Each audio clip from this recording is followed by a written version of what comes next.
siege of Mount Ararat was the final bloody chapter of the Unification Wars.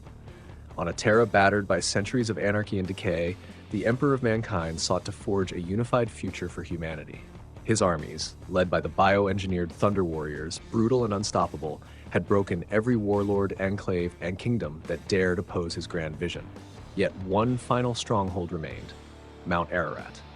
This ancient mountain, scarred by extinct volcanic forces, had become a fortress for humanity's outcasts. Its labyrinthine tunnels sheltered the remnants of a shattered age, techno-barbarians, rogue psychers, and refugees clinging to the old ways. These renegades rejected the Emperor's offer of peace and unity, answering his envoys with blood. Ararat was no mere obstacle. It was a statement, a rejection of the Emperor's new order. The Emperor's response was decisive. Mount Ararat would not be subdued. It would be eradicated. The siege began with the full force of his war machine. Thunder Warriors, titanic engines of destruction, led the charge, supported by the 9th Legion's Siege Masters, the 3rd Legion's Saboteurs, and the shock troops of the 12th. Alongside these veterans stood the Emperor's newest creations, the Space Marines, gene-forged warriors designed to surpass even the Thunder Warriors in skill, resilience, and loyalty. This battle would test their worth and define their future. The defenders fought with desperate ferocity, exploiting the mountain's natural defenses and layered fortifications. Anti-aircraft guns thwarted Imperial airstrikes. Trenches and gun lines carved into the earth inflicted heavy casualties on the advancing forces. But the Imperium's relentless assault could not be stopped. Artillery fire shattered the outer defenses, sabotage undermined key positions, and the combined strength of the Thunder Warriors and Space Marines ground the enemy down, yard by yard. As the battle reached its peak, the Emperor himself descended into the mountain's volcanic depths, leading his custodians and the Space Marines into the darkened halls where the last defenders had made their stand. It was here, amidst the suffocating ash and blood-slicked stone, that the techno-barbarians were annihilated, and the final victory of the Unification Wars was secured. But this triumph came at a grim cost, one buried beneath the gilded histories. In the volcanic depths of Mount Ararat, the Emperor's final betrayal unfolded. The Thunder Warriors, whose unmatched strength and savagery had united Terra, had served their purpose. They were imperfect, prone to mental and physical instability, relics of a brutal age that had no place in the Emperor's new order.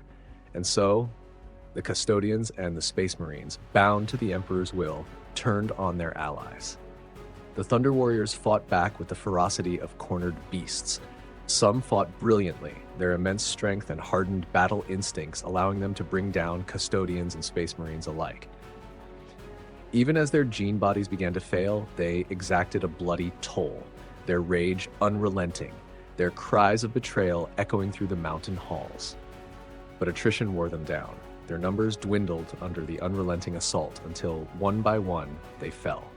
The mountain's halls ran red with their blood, their broken bodies a grim testimony to their loyalty and their obsolescence. When the smoke cleared and Mount Ararat lay in ruins, the Emperor declared himself ruler of Terra and all mankind. The age of the Imperium had begun, built on the ashes of its heroes. This is the story of that battle.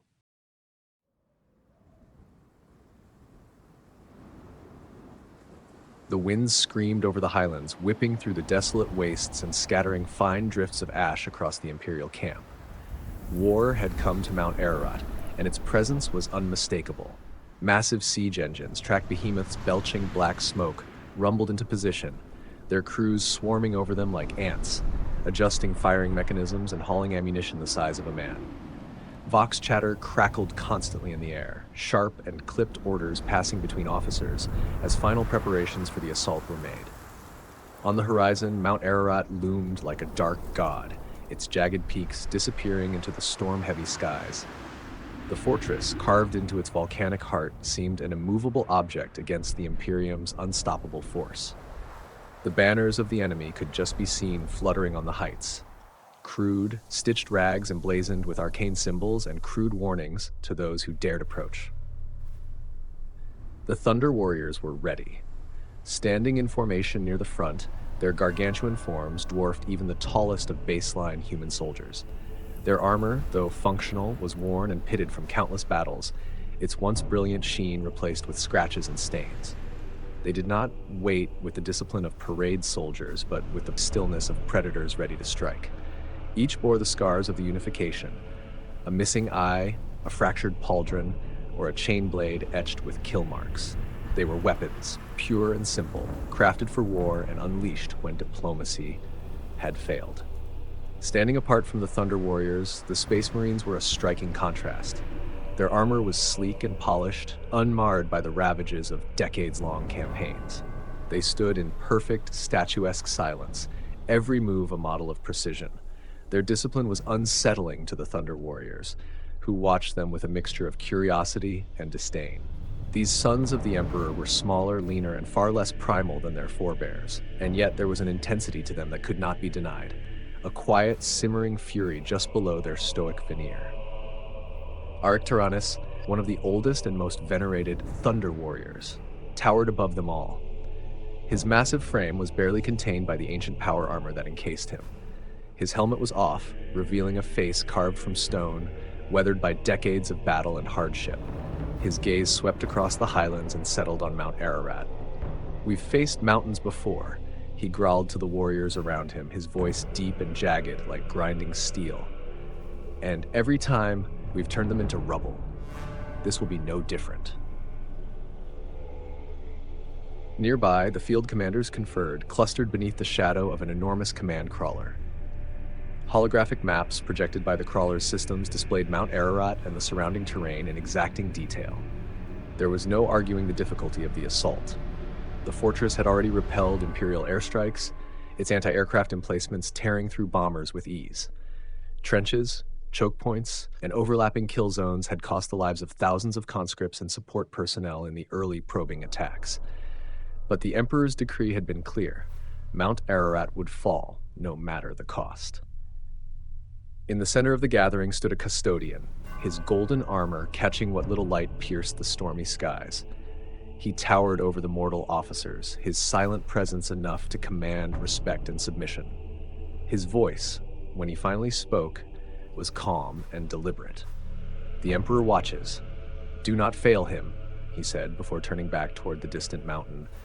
Above the assembly, the crack of thunder rolled across the sky, as though the heavens themselves acknowledged the gravity of what was to come. The assault was about to begin. The assault began with fire.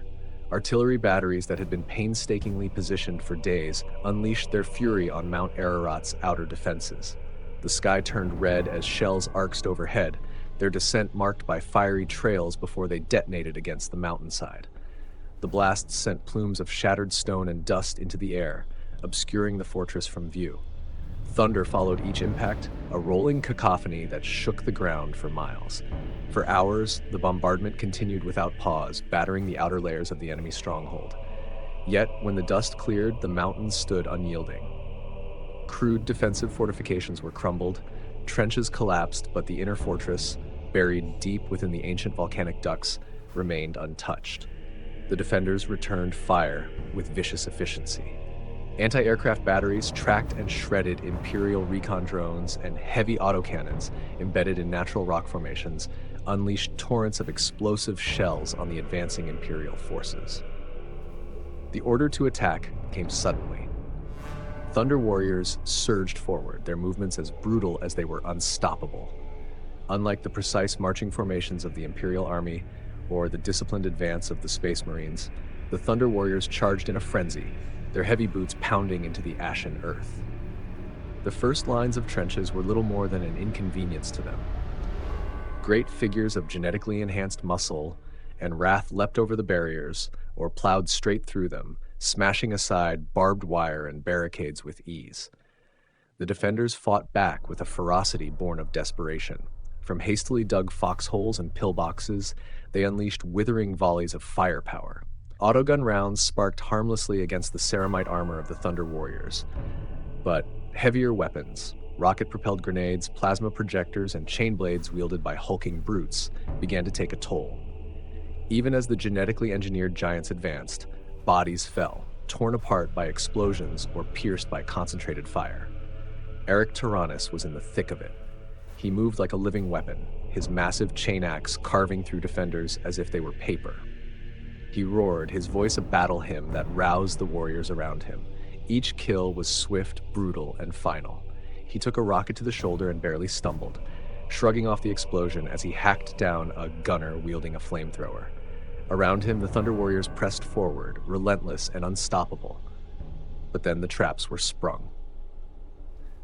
The defenders had prepared for this moment, anticipating the raw power and momentum of the Thunder Warriors.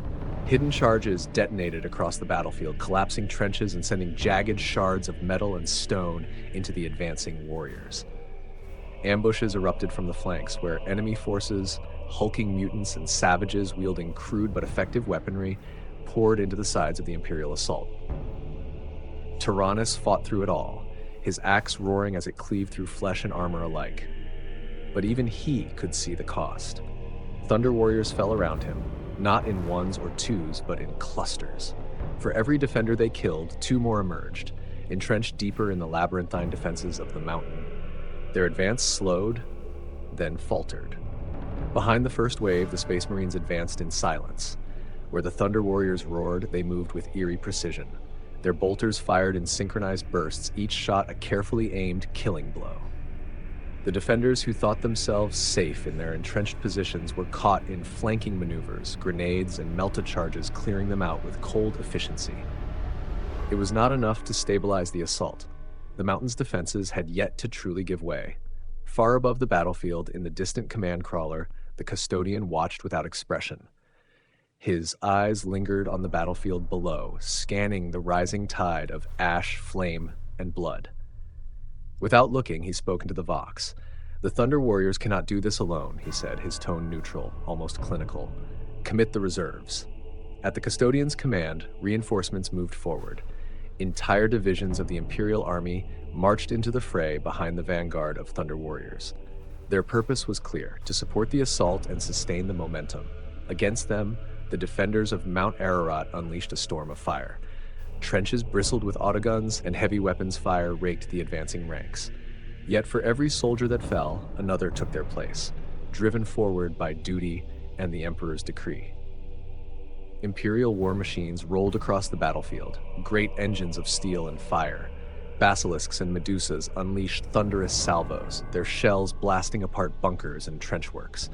The mountain's defenders fought on despite the devastation, entrenched deep and fortified against every advance. Smoke and fire consumed the horizon as the Imperials pushed forward, step by grueling step.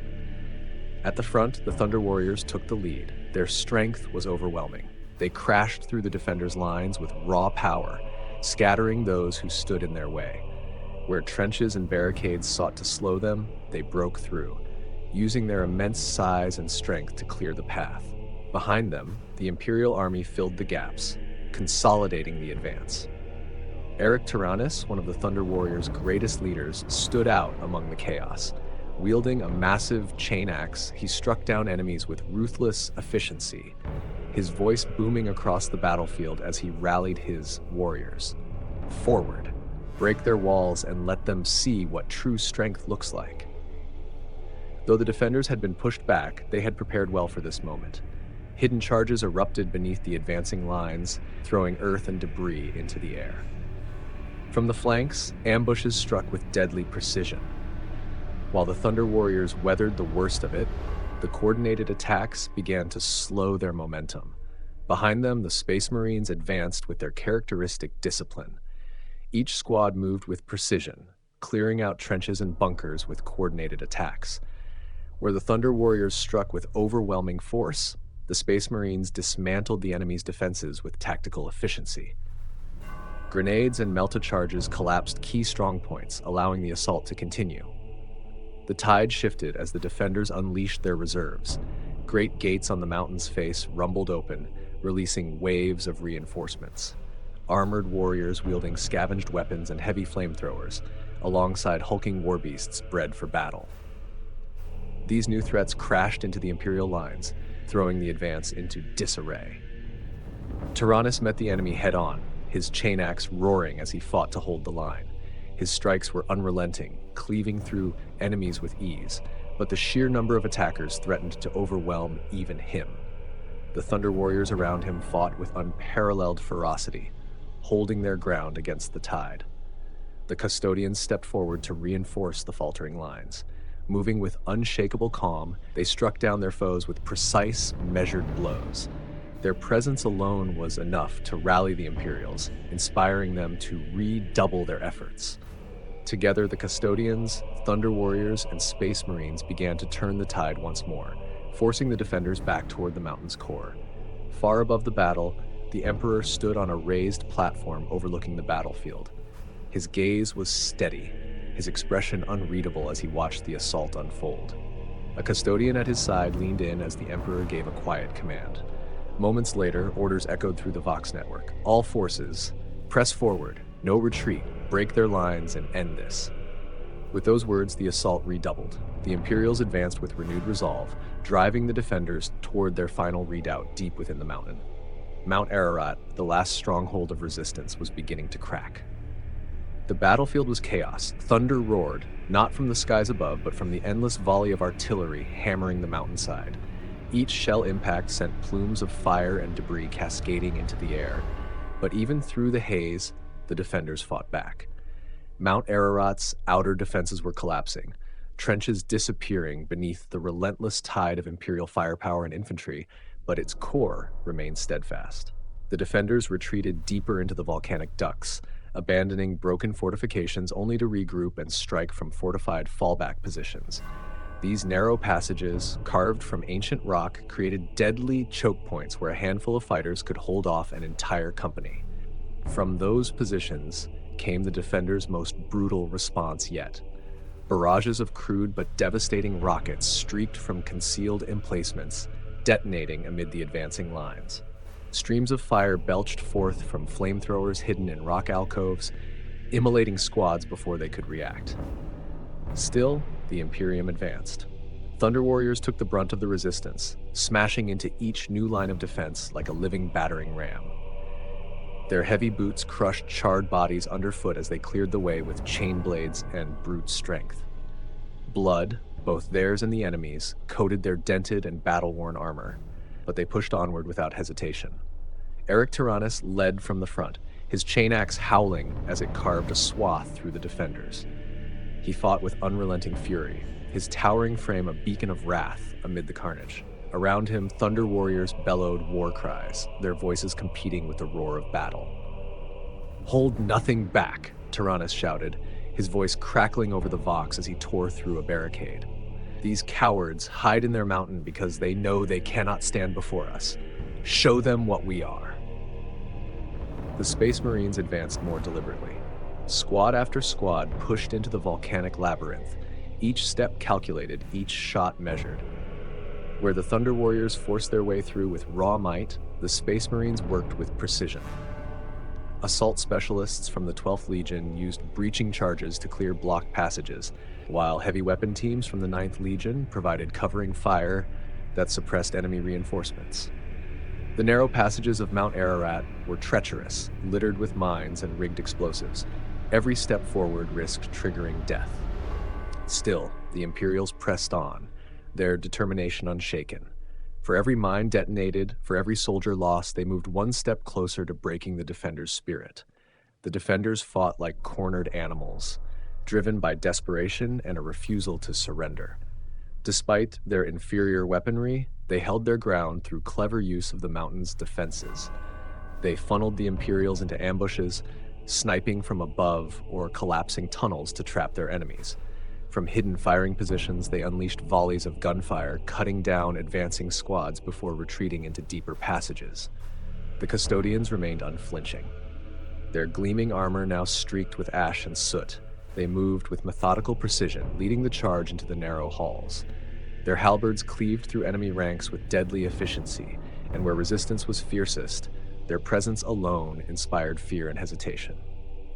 Amid the chaos, one of the mountain's largest defensive gates loomed ahead, a towering slab of reinforced steel, riddled with pockmarks from Imperial artillery but still standing firm. Behind it lay the mountain's core and the last remnants of its defenders. It was here that the Thunder Warriors and Space Marines gathered, preparing for the final push. A squad from the 12th Legion moved forward, placing melta charges against the gate. The air shimmered with heat as the charges detonated, melting through the thick steel in an instant. The blast echoed through the mountain, followed by the deep groan of the gate collapsing inward. The Imperials surged forward into the darkness beyond. The final battle for Mount Ararat was about to begin. The molten heart of Mount Ararat swallowed the Imperials whole. The once narrow volcanic ducts opened into vast chambers carved over centuries, their jagged walls illuminated by the crimson glow of magma pools far below. Shadows danced across the cavernous expanse as firelight flickered against towering stalactites and the makeshift barricades of the defenders. The air was thick with heat and ash, stinging eyes and scorching lungs, but there would be no retreat. The defenders had made their final stand here, gathering every fighter, weapon, and war machine they had left. Their barricades were crude but formidable. Stacks of scavenged rockcrete slabs, spiked barriers, and armored vehicles turned into stationary gun platforms. Ragged banners bearing symbols of old Terra's forgotten tribes hung above them, a last futile statement of defiance. The defenders themselves were gaunt and battle-worn, but their desperation gave them strength. Their war cries, hoarse and raw, echoed through the chambers as they prepared to meet the Imperium's fury one last time. The Thunder Warriors led the charge, their massive forms emerging from the tunnel mouths like a tidal wave of iron and flesh. They roared as they stormed the barricades, meeting the defenders with brutal ferocity. Chain blades revved and bolters barked, their deafening cacophony drowning out the screams of the dying. Arik Taranis was at the forefront, his chain axe swinging in deadly arcs that tore through men, barricades, and even scavenged vehicles.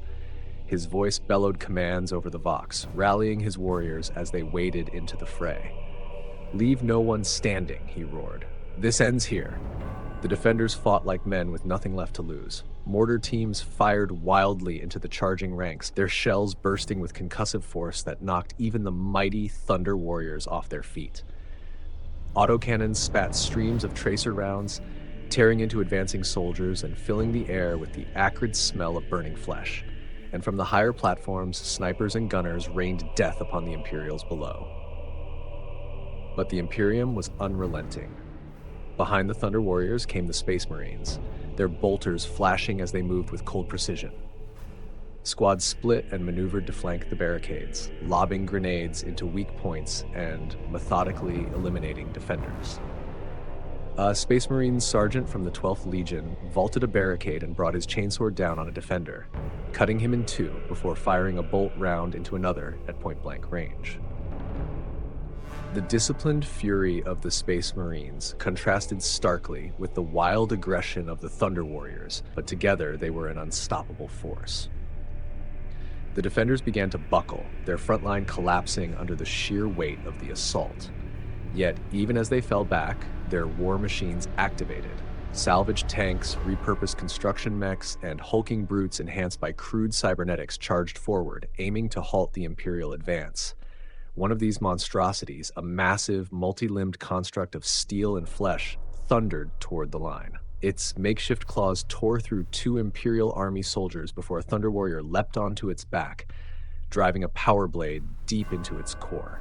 The creature convulsed, its crude augmetics sparking wildly before it collapsed with a deafening crash. "Push forward," shouted Taranis, his voice cutting through the chaos. From behind, the custodians advanced, their halberds glowing with power. They moved as a single devastating line, cutting through the defenders with a precision that bordered on artistry. Where the Thunder Warriors and Space Marines broke the line, the custodians widened the breach, their unyielding advance demoralizing the defenders even further. The battle raged on, every inch of ground paid for with blood. The heat from the magma pools was nearly unbearable, turning the cavern into a sweltering inferno. Even the Thunder Warriors, built to endure far more than mortal men, felt the weight of exhaustion creeping into their bones. But they pressed on, driven by sheer will and the knowledge that victory was near. As the final barricades began to crumble, the defenders fell back to a central platform overlooking the largest magma pool. Here, their leaders had gathered, surrounded by their last reserves and what few war machines remained operational. It was a desperate gambit, their last hope of holding the Imperium at bay. The Imperials halted briefly, regrouping for the final assault, Taranis stood at the edge of the ruined barricades, his armor cracked and bloodied, but his spirit unbroken. He looked toward the central platform and gritted his teeth. "This is it," he growled over the vox. "No mercy. We finish this now." With that, the Imperials surged forward once more, descending into the very heart of the mountain.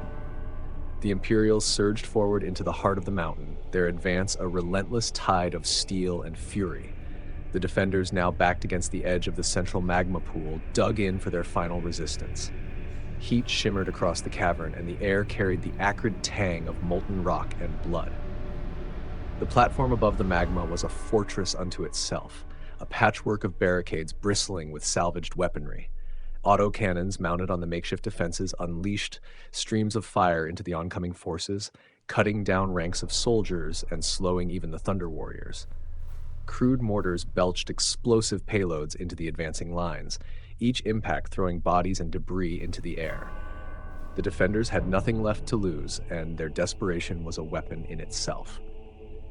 Arik Taranis pushed to the front, his chain axe growling as it cleaved through yet another line of defenders. He felt the heat rising even through his power armor, sweat stinging his eyes as he bellowed orders into the vox. "They think their fire can stop us? Push forward.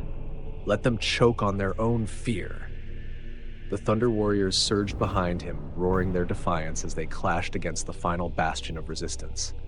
One of them, a warrior clad in blackened and scarred armor, leapt onto the barricade and smashed through a mounted autocannon, tearing the weapon free and hurling it into the magma below. The defenders on the platform recoiled, scrambling to regroup as the Giants of War closed the gap. The Space Marines advanced with chilling precision, providing cover for the Thunder Warriors as they tore through the defenders.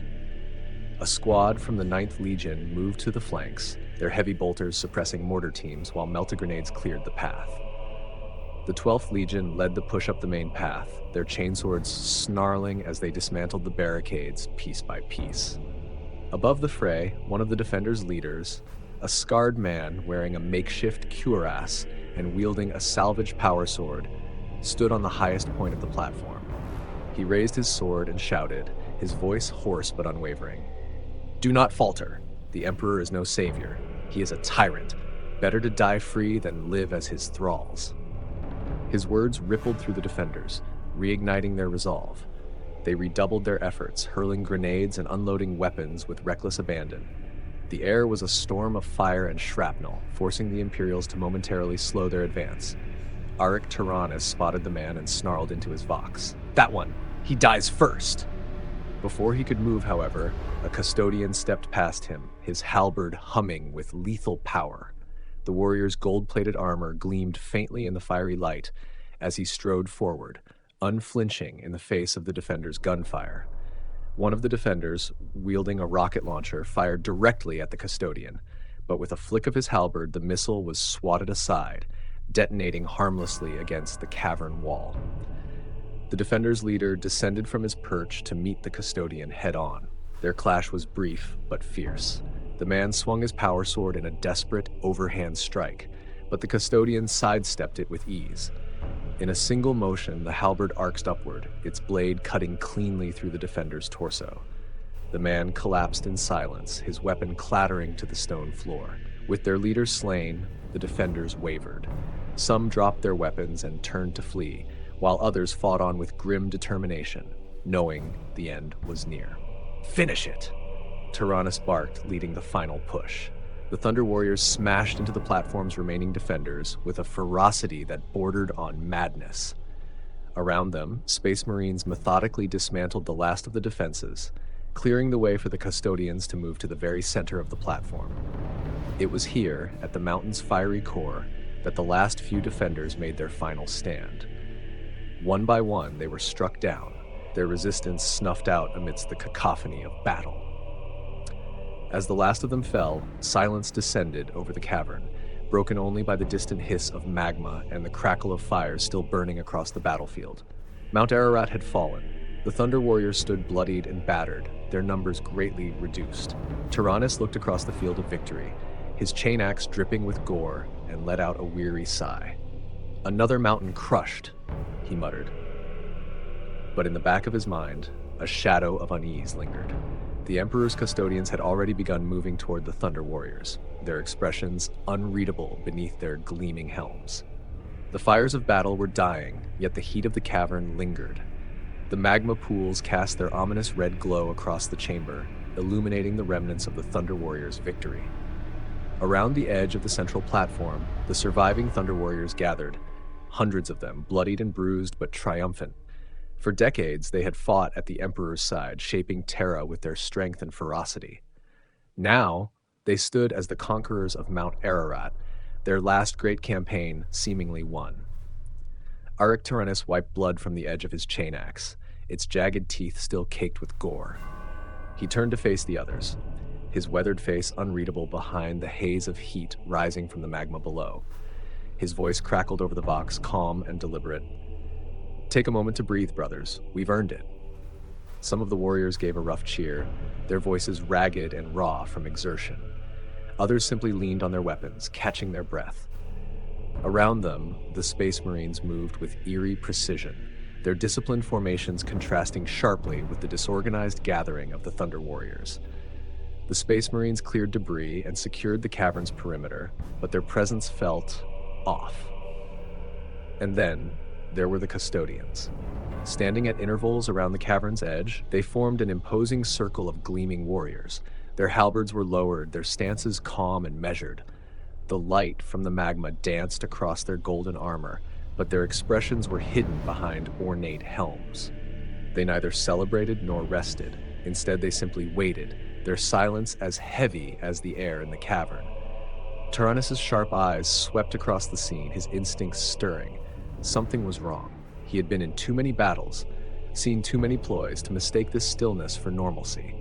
"Form up," he said quietly over the vox, his voice reaching the ears of the nearest Thunder Warriors. "Stay sharp."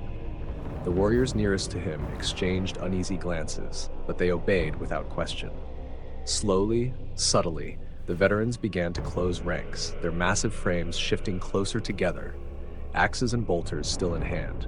One of the younger Thunder Warriors, his armor scorched and cracked, muttered under his breath, "Why are they just standing there?" Taranis didn't reply. His eyes lingered on the custodians, who had not moved from their positions. The circle was too perfect, their placement too deliberate. And the Space Marines, they were no longer clearing debris. Many had shifted to higher ground, their weapons no longer aimed outward, toward potential threats, but downward, toward the Thunder Warriors. A cold realization crept into Taranis' chest. "This isn't over," he said grimly, gripping his chain axe. The moment stretched, the air thick with unspoken tension. One of the custodians stepped forward, his halberd held loosely at his side. When he spoke, his voice was calm, almost serene, but it carried the weight of finality. "Brothers," the custodian began, his tone rich and measured, "your purpose has been fulfilled. The Emperor thanks you for your service, for Terra." Taranis felt the blood in his veins turn to fire. The custodian's words, so polite, so calculated, carried an unmistakable meaning. Around him, his warriors tensed, their exhaustion melting away as rage began to rise. "What do you mean?" one of the Thunder Warriors growled, stepping forward. "What is this?" The custodian tilted his head slightly, as if puzzled by the question. His grip tightened on his halberd. "It is the Emperor's will," he said simply. And then the first bolt fired. A Thunder Warrior near the edge of the group stumbled, his armor buckling as a bolt round struck him square in the chest. He fell to his knees, blood pouring from the shattered ceramite before collapsing face first onto the ground. The cavern erupted into chaos. Bolter fire rained down from the Space Marines stationed on the high ground, their precision targeting the clustered ranks of Thunder Warriors. Explosions rippled through their ranks as grenades detonated among them. The custodians, no longer still, moved with practiced lethality, their halberds cutting through the closest Thunder Warriors in a blur of motion. "Ambush!" roared Taranis, his voice echoing above the din. He swung his chain axe in a wide arc, catching a custodian in the chest and sending him staggering backward, sparks flying from the impact. "Form up! Fight back!" The Thunder Warriors roared in fury, their blood ignited by betrayal. They were not unprepared. This was not the first time they had been surrounded, and they would not die meekly. They moved as one, their axes and bolters responding in kind, ripping into the Space Marines and custodians alike. The cavern became a bloodbath, the red glow of magma blending with the flashes of weapons and the spray of blood. Taranis fought like a man possessed, his chain axe a blur as it cut through armor and flesh. Around him, Thunder Warriors fell, but not without taking their enemies with them. For every Thunder Warrior who fell, one Space Marine was struck down, their bolter fire insufficient to stop the raw power of the Thunder Warriors in close combat. But the Custodians were another matter. These warriors moved with terrifying speed and precision, their halberds cutting down 3 or 4 Thunder Warriors for every one of their own who fell. They were unrelenting, their mastery of combat evident as they pushed deeper into the Thunder Warriors' ranks. Taranis snarled into the Vox. "To me! We're cutting our way out of here! Now!" He swung his axe again, clearing a path as he rallied the nearest warriors to his side. The Thunder Warriors, who remained, fewer than 200 now, moved toward him, their formation tightening as they fought with savage fury.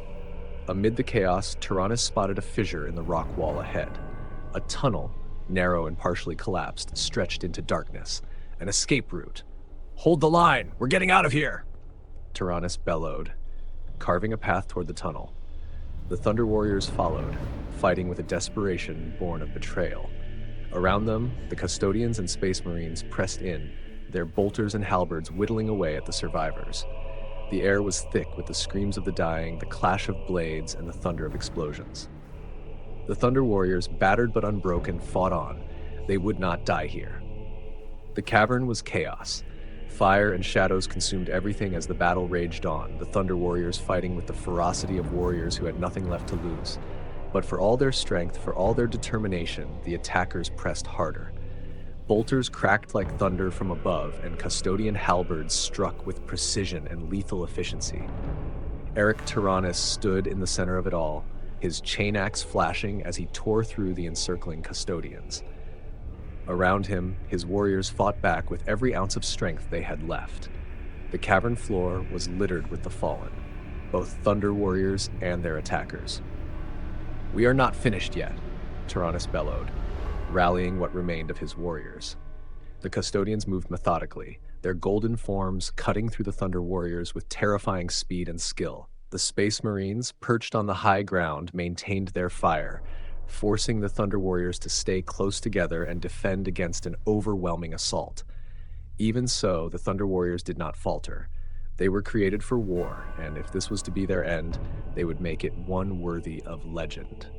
Taranis swung his chain axe in a wide arc, driving back a pair of Custodians who had advanced too close.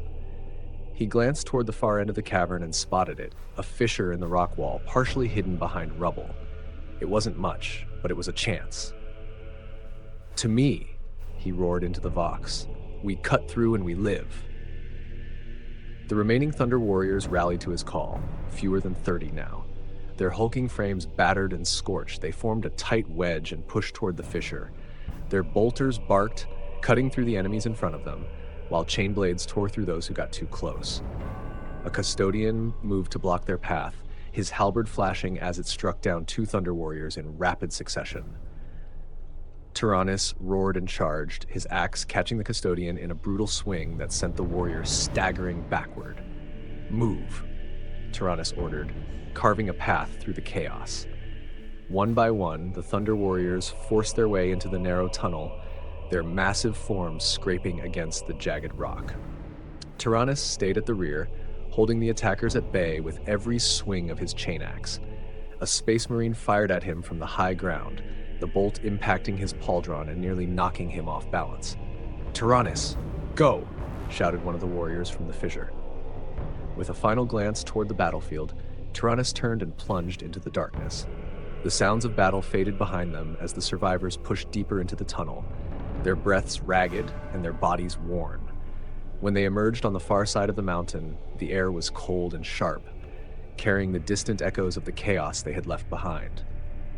Taranis turned to look at the others. 5 warriors stood with him now, their armor scorched and their expressions grim.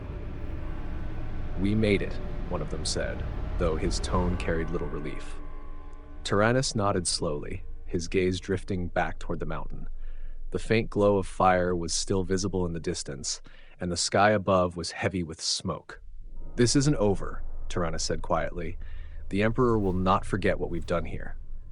One of the Thunder Warriors stepped forward, gripping his weapon tightly. "Then let him come. If they want the rest of us, they'll have to pay for it." Taranis gave a grim smile, but said nothing. For decades, they had been the Emperor's most loyal servants, the instruments of his will. Now they were fugitives, hunted by the very forces they had once called allies. But they were alive, and as long as they lived, the fight was not over.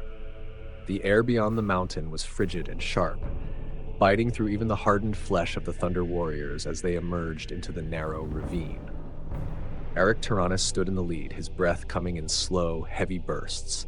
He surveyed their surroundings, his keen eyes scanning the jagged cliffs for signs of pursuit. The glow of Mount Ararat still lit the night sky behind them, a reminder of the massacre they had barely escaped. Only a handful of them remained. Taranis turned to look at his brothers, those few who had managed to break free of the trap. Their massive forms were hunched with exhaustion, their armor cracked and blackened from the relentless battle. One of them, Ghota, leaned on the haft of his massive thunder hammer, the weapon's head embedded in the loose gravel beneath his feet. Despite his battered state, Ghota looked as resolute as ever, his broad shoulders heaving with each breath. "Where now, Arik?" one of the warriors asked, his voice hoarse and tinged with bitterness. Taranis didn't answer immediately.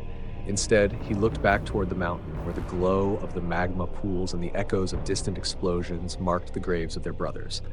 Hundreds of Thunder Warriors, men who had given everything for the Emperor, had died there. But not them. "This isn't the end," Taranis said finally, his voice low but firm. "We survived for a reason. The Emperor may have turned his back on us, but we're not done. Not yet." "Survived?" Ghota growled, hefting his hammer over his shoulder. "Barely. And for what? To be hunted down like animals?" Taranis met Ghota's gaze, his expression hard. "To keep fighting," he said. "That's what we were made for. That's what we are." Ghota snorted, but didn't argue. He knew Taranis was right. As much as the betrayal had stung, as much as the pain of their failing bodies gnawed at them, the Thunder Warriors were not built to stop. Their purpose had been stripped from them, but their will remained. The others murmured their agreement, some nodding, others tightening their grip on their weapons. For now, their unity held. But Taranis knew the truth. He had known it since before the battle, since before the ambush that had claimed so many of their brothers. They were living on borrowed time. The Emperor had seen to that when he created them. The genetic instability that had once been a rumor whispered among the ranks was now a brutal reality.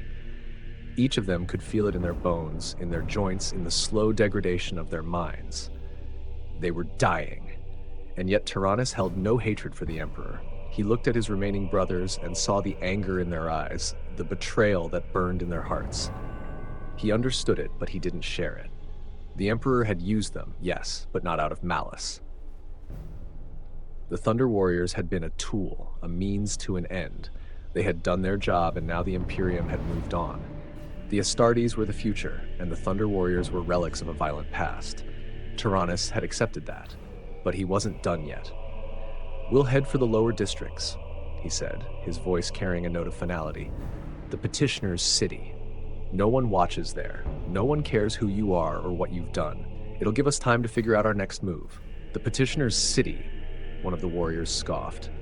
"That's a graveyard for the forgotten. What do you think we'll find there?" "Survival," Taranis said simply, "and maybe something more." Ghota grunted, his heavy hammer resting on his shoulder. "If you say so, Arik, but I'd rather die fighting than rot away in some gutter." "Then fight," Taranis replied, a ghost of a smile on his scarred face. "Fight to live. Fight until there's nothing left. That's what we do, Ghota."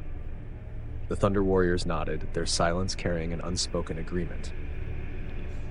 There was nothing else left for them. Taranis turned and began walking, his boots crunching against the loose gravel of the ravine. The others followed, their massive forms moving like shadows in the dim light. Behind them, Mount Ararat burned, its jagged peaks silhouetted against the smoke-filled sky. The road to the Petitioners' City would be long, and there would be no guarantee of safety. But Taranis knew they had to reach it. In the chaos of the lower districts, they could disappear, blend into the world the Emperor had left behind. There, they could survive, and perhaps, just perhaps, find a way to prolong their crumbling lives. Taranis clenched his fists as he walked. He didn't know what the future held, but one thing was certain: the Thunder Warriors were not done. Not yet. The Petitioners City was a labyrinth of shadows, a sprawling network of filth and forgotten dreams buried in the lower levels of Terra. This was not the Terra of the Emperor's vision, the shining bastion of humanity united under a single banner. It was the opposite: a city for the discarded, a dumping ground for the unwanted and the lost. Crumbling structures jutted out at odd angles, their steel skeletons stained with rust and grime. Filthy rivulets of polluted water snaked through the alleys, mixing with the ash and filth that coated every surface. The air here was heavy, laden with the acrid stench of decay and industry. The streets were crowded with the desperate, haggard workers, malnourished children, and faceless figures wrapped in rags, all moving like ghosts among the ruins. Most avoided eye contact, their gazes fixed on the ground, while others huddled in alcoves, bartering scraps of food or stolen goods. It was a place where hope had long since withered away. Arik Taranis and his surviving brothers moved through the crowd like predators among prey. Even in their battered armor, their immense size and aura of violence parted the sea of people before them. Those who did not immediately step aside were shoved out of the way by Ghota, his massive thunder hammer resting across his shoulder. The remaining warriors stayed silent, their eyes scanning the alleys and rooftops for signs of danger. "This place stinks," Ghota growled, his voice cutting through the din of the city. "It's a graveyard for cowards." "It's what we need," Taranis replied without looking at him. His voice was low but firm, carrying an authority that demanded obedience. Ghota sneered, but said nothing more. The Thunder Warriors moved deeper into the city, their boots crunching against the broken pavement. Around them, the inhabitants of the Petitioners City watched from the shadows, their faces gaunt and hollow.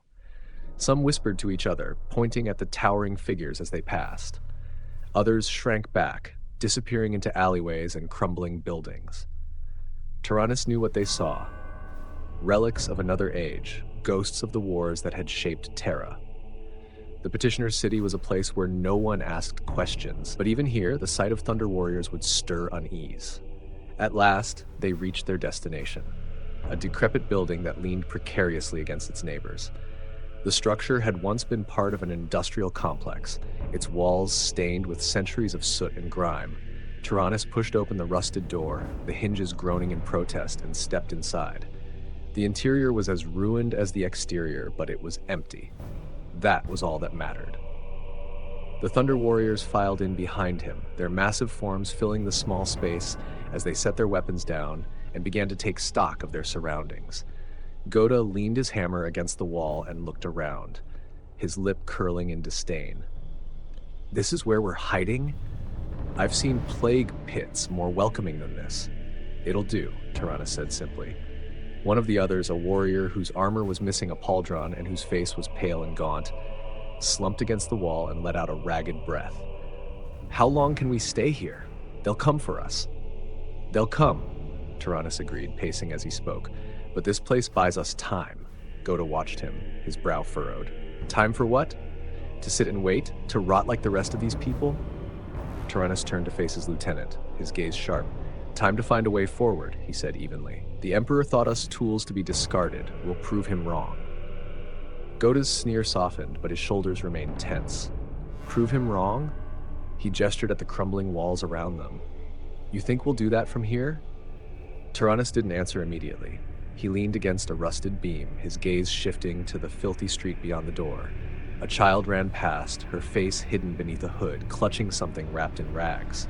She disappeared into the shadows without a sound. "The Emperor built his Imperium on our backs," Taranis said finally.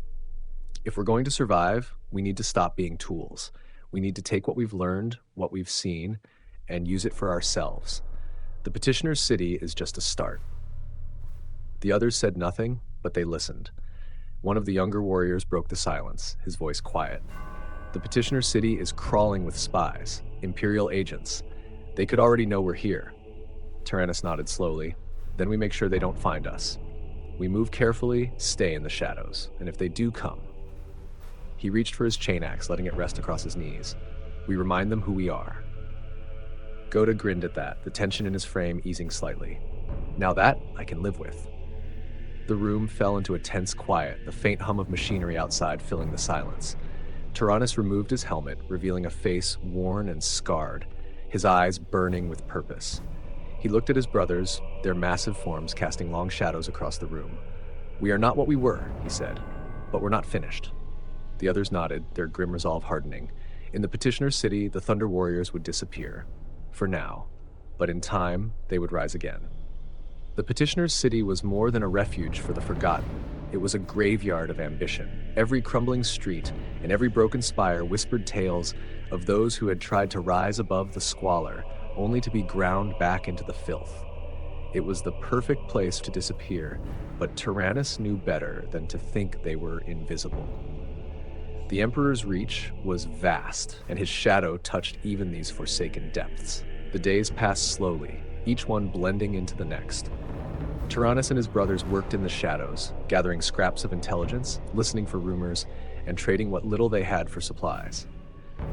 The city was a labyrinth of interconnected lives, where secrets were currency and trust was non-existent. The Thunder Warriors, for all their strength, were far from invincible in this world of whispers and knives. Ghota, ever restless, had taken to patrolling the streets. His massive frame and the ominous presence of his thunder hammer meant that few dared approach him, but his keen eyes caught everything. He returned to their hideout one evening, his expression darker than usual. "There's a man asking questions," he said, setting his hammer down with a dull thud. Taranis looked up from the pile of salvaged supplies he'd been sorting. "What kind of questions?" "The wrong kind," Ghota replied, leaning against the wall. "Someone's been poking around asking about large men in old armor. Could be Imperial agents, could be someone else." The room fell silent. The other warriors exchanged uneasy glances. "Did they see you?" Taranis asked. Ghota shook his head. "No, I stayed out of sight, but whoever they are, they're getting close." Taranis stood, his expression hard. "We'll deal with them. Quietly. If it's an agent, they won't report back. And if it's not?" one of the other warriors asked. Taranis didn't answer immediately. He adjusted the straps on his armor, his hands steady despite the tension in the room. "Then we find out what they want. No one asks about Thunder Warriors without a reason." That night, the Thunder Warriors moved through the city with the precision of predators on a hunt. They had learned to adapt to this environment, their massive forms concealed beneath tattered cloaks and scavenged rags. Even in this place of shadows, their size and presence made them stand out, but they moved carefully, avoiding open streets and sticking to the alleyways. It didn't take long to find their quarry. The man was seated at a ramshackle bar, his back to the wall. He was unremarkable in appearance, his face hidden beneath a wide-brimmed hat and a coarse hood. He sipped from a rusted tin cup, his eyes scanning the room with the practiced wariness of someone accustomed to danger. Ghota grunted. "That's him." Taranis motioned for the others to stay back. He stepped forward, his movements deliberate but unthreatening. The man didn't react as Taranis approached, but his hand drifted toward his side, where a small blade was strapped to his hip. "Relax," Taranis said, his voice calm but firm. "If I wanted you dead, we wouldn't be talking." The man looked up, his eyes narrowing as he took in the towering figure before him. "You've got the wrong man," he said, his voice low. Taranis pulled back his hood just enough to reveal the scarred, weathered face beneath. The man's eyes widened and his hand froze mid-reach. "You've been asking questions," Taranis said, "about us." The man hesitated, then nodded slowly. "You're hard to miss," he said, his tone cautious. "Men like you don't belong here." Taranis leaned in, his expression hard. "Who sent you?" "No one," the man replied quickly. I'm looking for someone." "Who?" The man hesitated again, but the weight of Taranis' gaze broke him. "Babu Dhakal," he said quietly, glancing around the bar as if the name itself might summon danger. The name meant nothing to Taranis, but Ghota, who had moved closer, let out a low chuckle. "Babu Dhakal," Ghota repeated, his tone dripping with sarcasm. "What makes you think he'll see you?" The man's face paled. "I don't know if he will," he stammered, "but I've got information he'll want. If I can get it to him, I just need an audience." Taranis frowned. "Why would you think we'd lead you to him?" The man hesitated again, then looked up at Taranis with a mix of fear and determination. "Because you're him," he said. "Or you used to be." The room went still. Ghota raised an eyebrow, his hand drifting toward his hammer. You've got guts, I'll give you that. Taranis straightened, his face unreadable. The name meant nothing to him, but there was no denying the weight behind it. Whoever this Babu Dhakal was, the man thought he was standing before him now. Speak carefully, Taranis said, his voice cold. You don't want to make a mistake. The man swallowed hard. I've heard the stories, he said, about the Thunder Warriors, about you, and I know you're not dead, not all of you. Taranis exchanged a glance with Ghota, his mind racing. The Emperor's cull had been ruthless, thorough. The world believed the Thunder Warriors were extinct, their names consigned to myth. But if this man had heard whispers, who else might have? Start talking, Taranis said, his voice edged with steel. The man nodded, his fear evident but his resolve unshaken. I know where you can find others, like you. The room fell silent again, the weight of the revelation settling over them. The man's words hung in the air like a challenge, daring anyone to break the silence. Taranis stared at him, his scarred features hard and inscrutable. Behind him, the remaining Thunder Warriors shifted, their bulky forms barely concealed by the dim light and the rags they wore. Others? Ghota said at last, his voice carrying a mix of disbelief and suspicion. Don't waste our time with lies, little man. The man shook his head quickly, his trembling hands raised in a gesture of submission. I swear it's the truth. I wouldn't have risked coming here otherwise. There are others like you, Thunder Warriors, or at least there were. Taranis leaned forward, looming over the man. What do you mean? The man swallowed hard. I don't know much, he said, his voice cracking.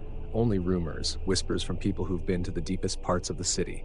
They say there's a place down there, hidden in the Underhive, a black market, a meeting ground for the desperate and the damned, and some of the people who've gone down there, they claim they saw giants in old armor, like you. Ghota scoffed, the sound low and guttural. Giants in armor. That's it? You're risking your neck over ghost stories? It's not just stories, the man protested. People have seen them, and not just anyone. Thunder Warriors. Real ones, or what's left of them. Taranis exchanged a glance with Ghota. The thought of other Thunder Warriors surviving the Emperor's purge had always seemed impossible. The cull had been so thorough, so methodical, that he had assumed he and his small band were the only ones who had escaped. And yet, he couldn't dismiss the idea entirely. Where? Taranis asked. The man hesitated, then reached into his coat.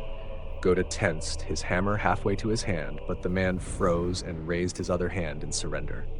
Slowly, he pulled out a small, crumpled piece of parchment. He placed it on the table between them and slid it toward Taranis. It's a map, the man said. Crude, but accurate enough. It shows how to get to the Underhive market. It's not easy to reach, but if you follow the path, you'll find it. Taranis picked up the parchment, his sharp eyes scanning its contents.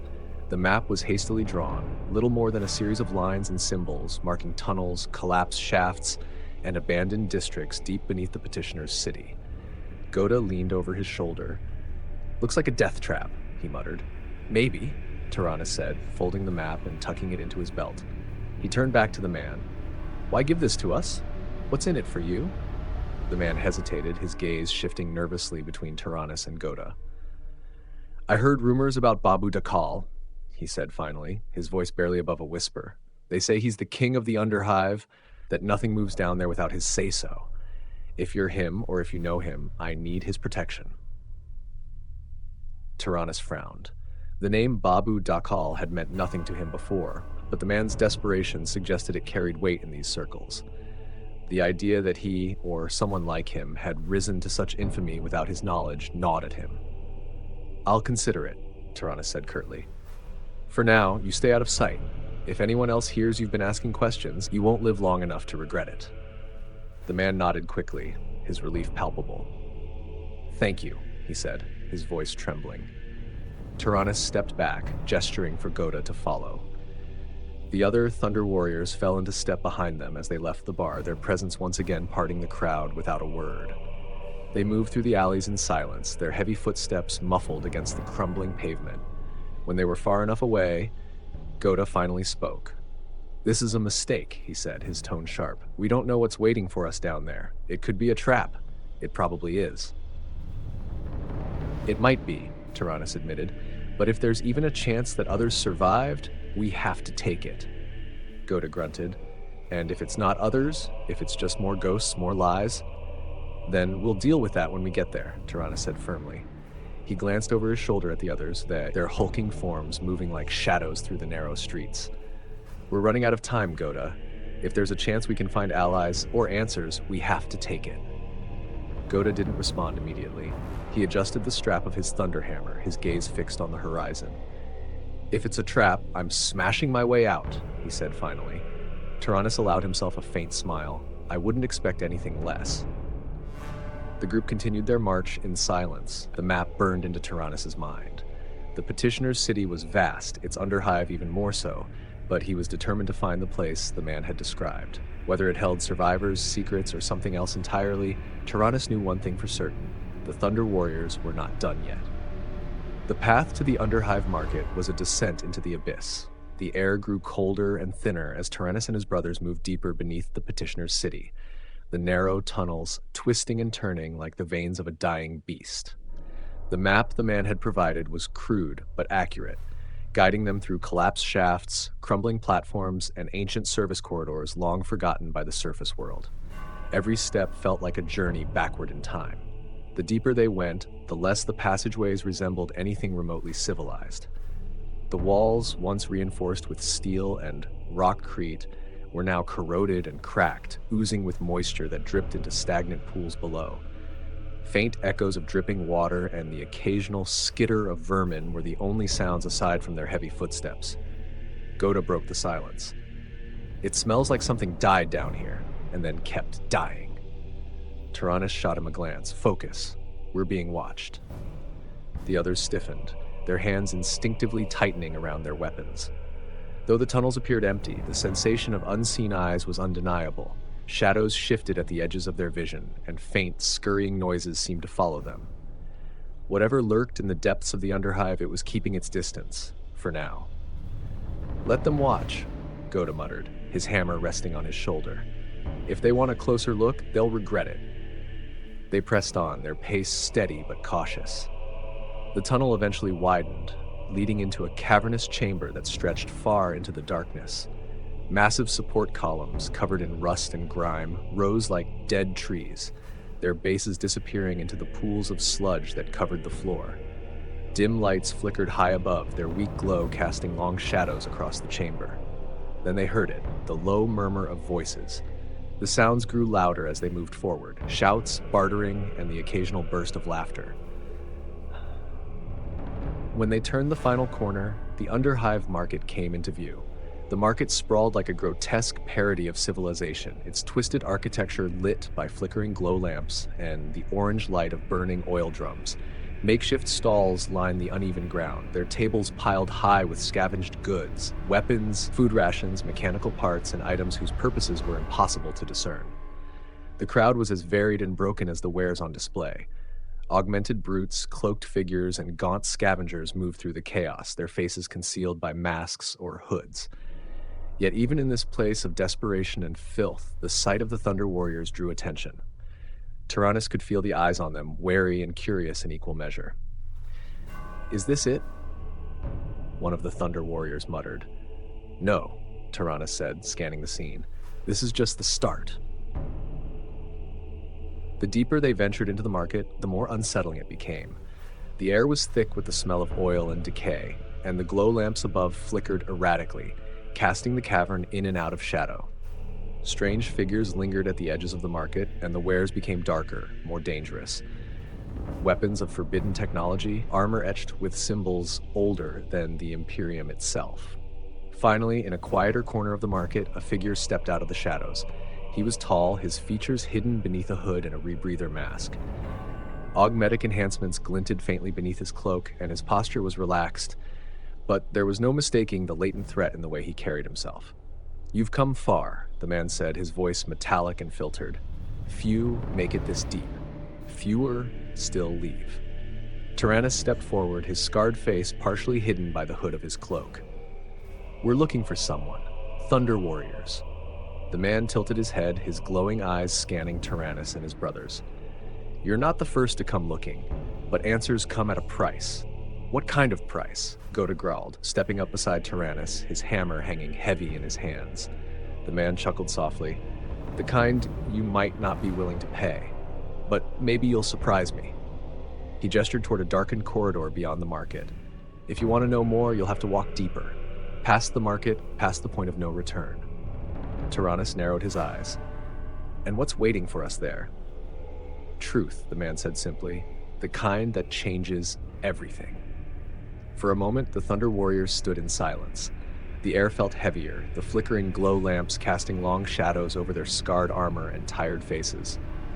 Taranis turned to his brothers. This is what we came for. If there are others out there, we'll find them. And if this is a trap, he looked at Ghota, who smirked. We'll smash our way out, Ghota said, gripping his hammer tightly. Taranis nodded and turned back to the shadowed corridor. The market around them continued its chaotic rhythm, but the path ahead seemed to grow quieter, darker, as if even the Underhive itself held its breath. As they stepped into the shadows, Taranis felt the weight of the Emperor's betrayal pressing down on him. The cull, the lies, the abandonment, they had taken everything. And yet, here he stood, leading the remnants of his kind deeper into the unknown.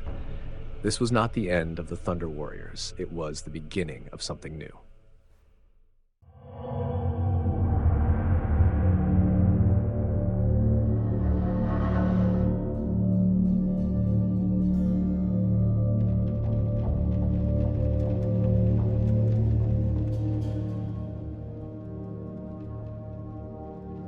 At the Battle of Mount Ararat, the Emperor betrayed his creations, orchestrating their slaughter in the guise of battle.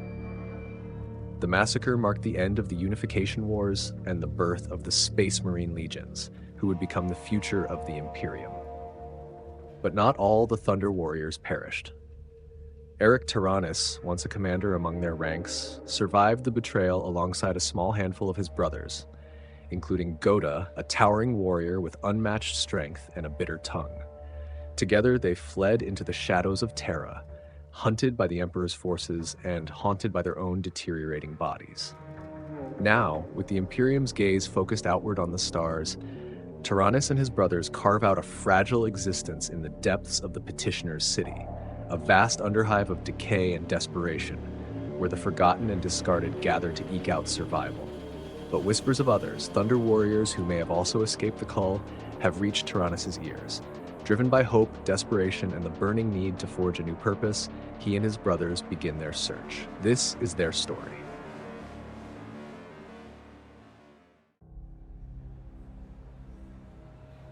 The Petitioners City was a world apart from the shining spires of Terra's surface. It was a place where the light of the Imperium didn't reach, and where its laws were nothing more than distant whispers.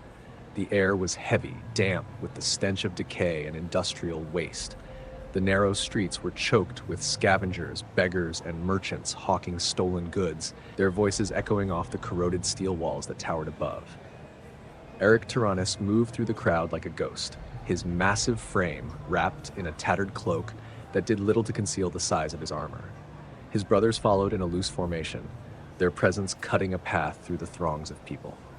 Even here, in the bowels of Terra, the sight of giants was enough to turn heads and silence conversations. Ghota, his thunderhammer resting across his shoulder, growled low. These rats are staring.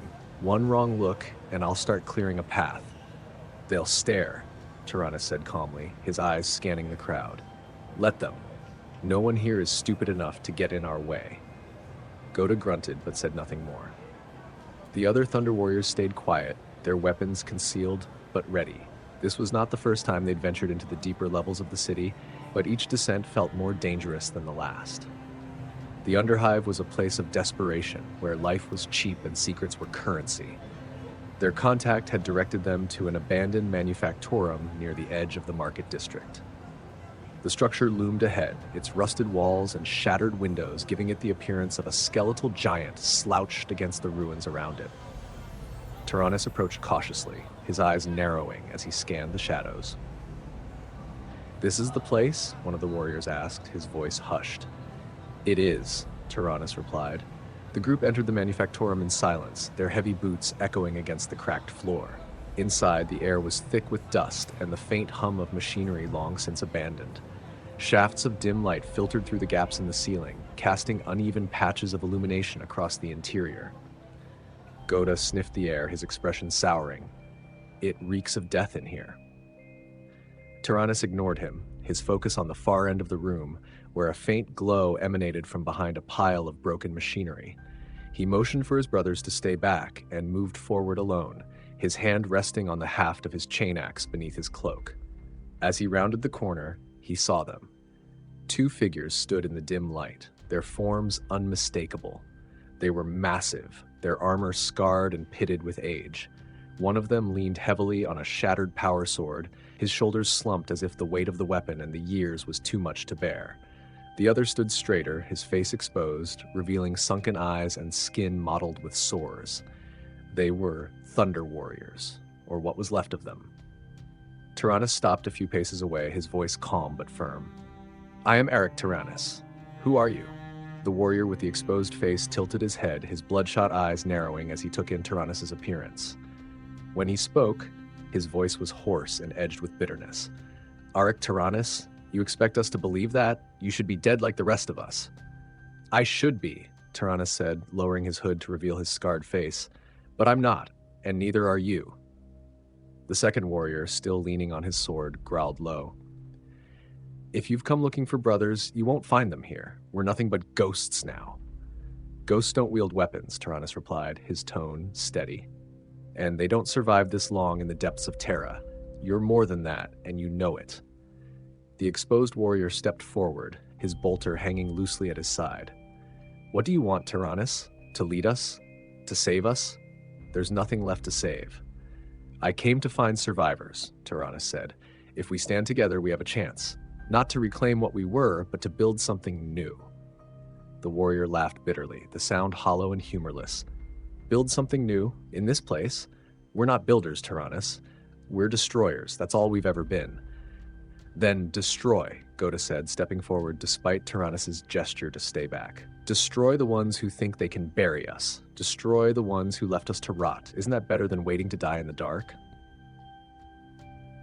The two warriors exchanged a glance, their expressions unreadable. Finally, the one leaning on the sword spoke. "If you want us to fight, prove you can lead. There's no loyalty left here, only survival." Taranis stepped closer, his voice cold but resolute. "Then let me prove it. Fight with me, and you'll see we're not finished yet." The exposed warrior considered him for a long moment before nodding slowly. "We'll see, Taranis, but don't expect us to follow you blindly. Those days are gone." The group began to move toward the exit together, their footsteps heavy and deliberate. The Manufactorum echoed with the sound of their departure, the dust settling in their wake.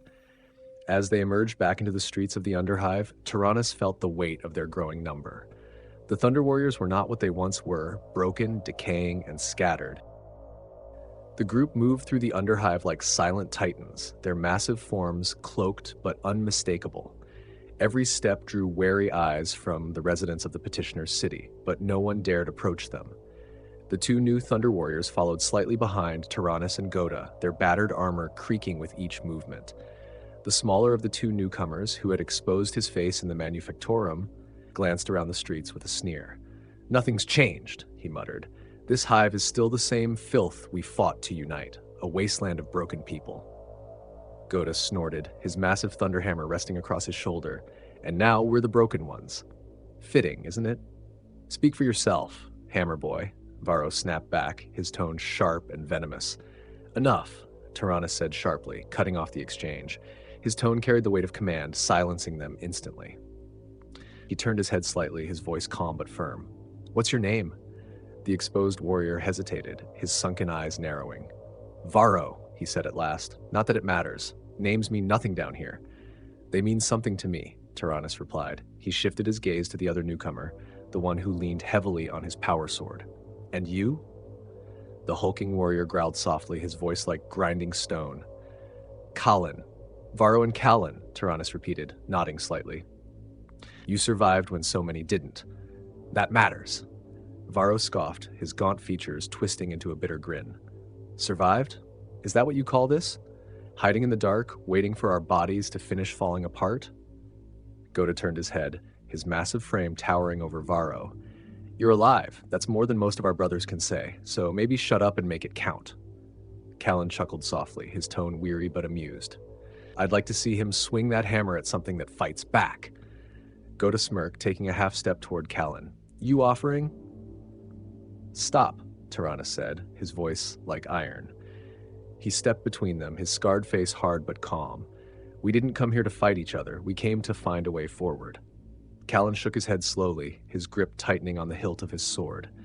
"You sound like you still believe in something, Taranis. Like there's a future for us." "There is," Taranis said simply. Varro barked a bitter laugh.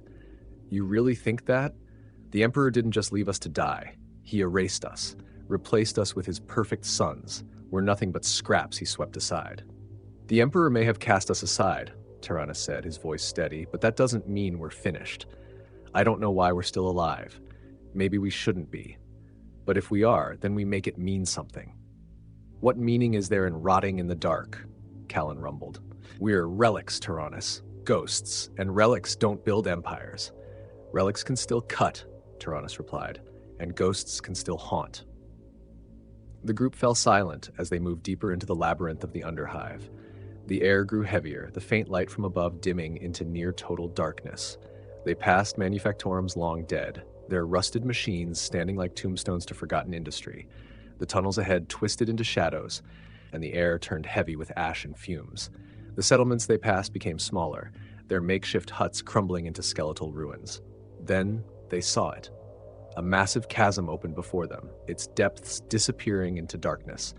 Bridges of rusted steel and scavenged planks crisscrossed the expanse, connecting platforms and tunnels that spiraled downward like the veins of a dying beast. "This is it," Taranis said, his voice quiet but resolute. Ghota raised an eyebrow. "What's waiting down there?" "Everything," Taranis replied, stepping onto the first bridge. The others hesitated for only a moment before following. As they descended into the chasm, the weight of the past hung over them like a shroud. They had been betrayed, hunted, and forgotten. But as long as their hearts beat, their story wasn't over. The bridges creaked beneath their weight, the rusted steel groaning with every step. The air was colder here, carrying the faint metallic tang of ancient machinery and something else. Something foul. It was the stench of decay, of things left to rot in the dark. Taranis led the way, his eyes scanning the chasm walls. The flickering glow of lumen strips clung to the edges of the platforms, casting uneven light on the abyss below. Shadows moved in the corners of his vision, rats or worse. Behind him, Ghota tapped the haft of his thunderhammer against the bridge's rail, the sound echoing into the depths. "This place feels wrong," he muttered. "It is wrong," Varro replied, his tone sharp. "Places like this shouldn't exist. But they do, and this one's about to swallow us whole." "Quiet," Taranis said, his voice low but commanding. He turned his head slightly, addressing the group without stopping. "Stay alert. We're not alone down here." Callan let out a low rumble of agreement, his massive power sword resting on his shoulder. "Whatever's watching us, it knows enough to keep its distance." "Let's hope it stays that way," Taranis replied. They crossed the final bridge and stepped onto a wide platform carved directly into the chasm wall. The ground here was uneven, littered with debris, broken servitors, shattered weapons, and the remnants of machinery too ancient to identify. A massive, rusted gate loomed ahead, its surface covered in faded glyphs and crude markings. Ghota stopped in front of it, eyeing the rusted surface. "This is it?" Varro sneered. "Looks like a tomb. Fitting, I suppose." Taranis approached the gate, his steps deliberate. He raised a hand and ran his fingers across the glyphs, feeling the deep grooves etched into the metal. The markings were old, older than the Imperium, but they carried no meaning he could discern. "This is the place," Taranis said, his voice quiet but certain. He stepped back and turned to his brothers. "Be ready." Ghota grinned, hefting his hammer. "I'm always ready." Callan shifted his stance, his sword held loosely, but ready to swing. Varro simply crossed his arms, his bolter slung across his back.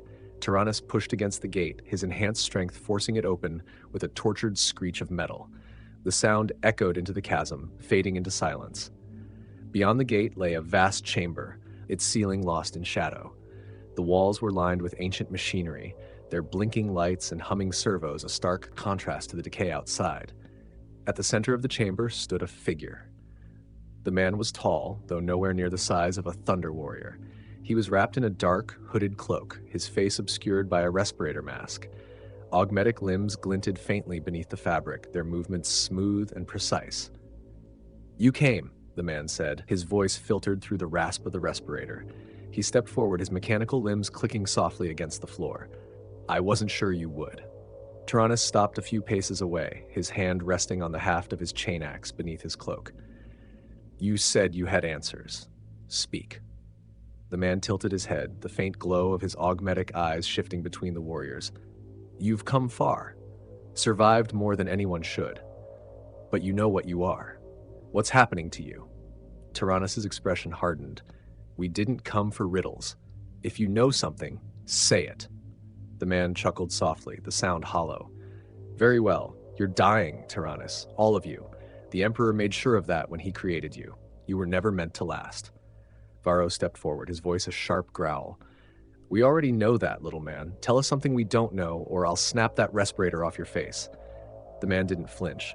Instead, he raised a clawed hand, pointing at Taranis. "I know how to stop it, how to fix you, but nothing comes without a price."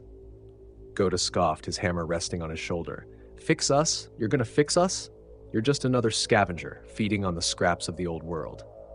"Am I?" the man asked, his tone calm. He reached into his cloak and pulled out a small vial, its contents glowing faintly in the dim light.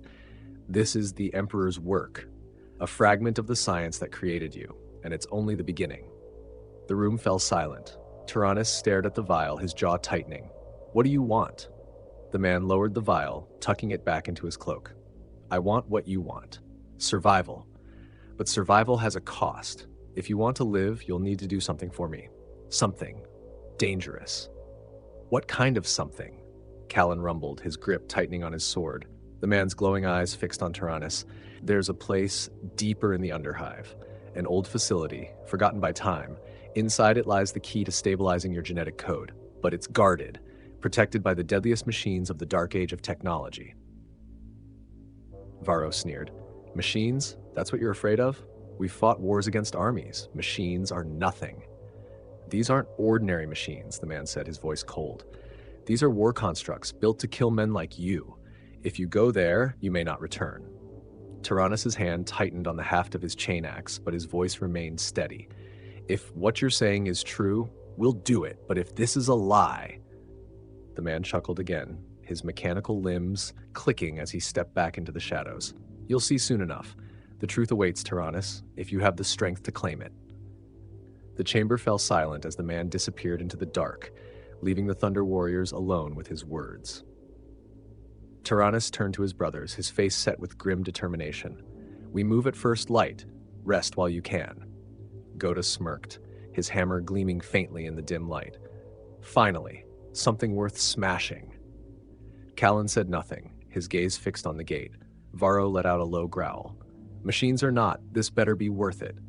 Taranis didn't respond. He simply turned toward the gate, his thoughts already on the battle to come. The price of truth would be paid in blood.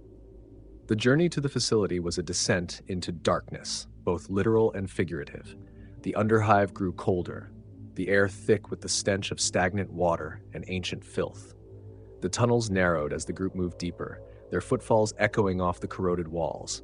What little light there had been above faded into nothingness, replaced by the faint glow of lumen strips clinging to life in the shadows. Taranis led the way, his chain axe strapped to his back, his eyes scanning the path ahead. He could feel the tension in the air, the weight of unspoken doubts and the ever-present sense of being watched.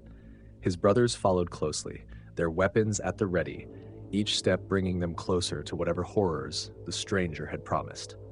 Ghota broke the silence, his voice low but laced with irritation. "Machines. Ancient war constructs. Sounds like a bedtime story gone wrong." Varro sneered. "A bedtime story that'll crush your skull if you're not paying attention." "Let them try," Ghota growled, patting the head of his hammer. "I'll break them just like everything else." Callan's voice rumbled from the back of the group, calm but heavy. "These machines won't care how strong you are. If the stranger was right, they're built to kill us, specifically." "Good," Ghota said, his grin audible in his tone. "Then they'll know what's coming for them." Taranis stopped abruptly, raising a hand to silence them. The group froze, their senses sharpening. The tunnel ahead split into two paths, both descending into pitch-black shadows. A faint hum emanated from the right-hand path, like the dying whine of old machinery. "This way," Taranis said, gesturing to the right. Varro hesitated, his eyes narrowing as he peered into the darkness. "You're sure? That sounds like a trap." "Everything down here is a trap," Taranis replied. "We keep moving." The group advanced into the right-hand tunnel, the hum growing louder with every step. The walls were slick with moisture, streaked with rust and grime. The ground beneath their feet felt uneven, fragments of metal and stone crunching with each step. As they rounded a bend, the source of the hum came into view. A towering door of blackened steel, its surface etched with runes that glowed faintly in the dark. The door was ancient, its edges corroded and warped, but it radiated power, an aura of menace that made even Ghota hesitate. "What in the Emperor's name is that?"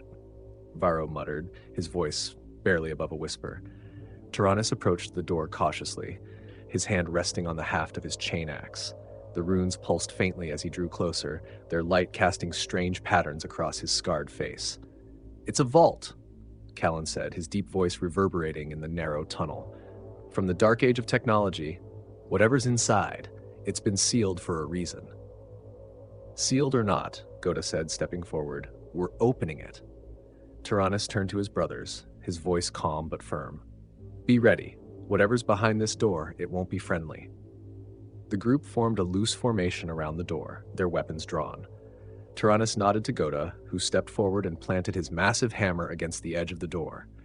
With a grunt of effort, he heaved, the muscles in his arms straining as he forced the door open inch by inch.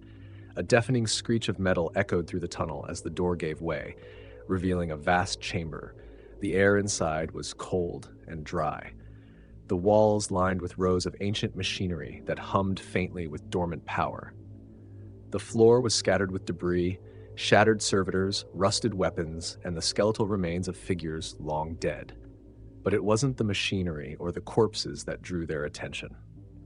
At the center of the chamber stood three towering constructs. They were humanoid in shape, but their forms were a grotesque fusion of metal and flesh.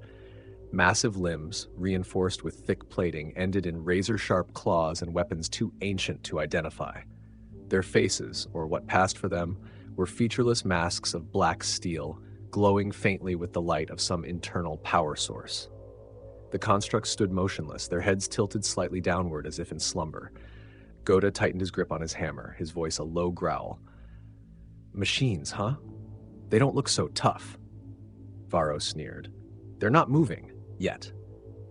"They will," Taranis said, his voice steady, "and when they do, we end them." Callan stepped forward, his power sword held at the ready. "This isn't just a fight. If we fail here, there's no one left to carry on. Remember that." Ghota grinned, his grip tightening on his hammer. "Then we won't fail." The group advanced slowly into the chamber, their weapons raised, their senses on high alert.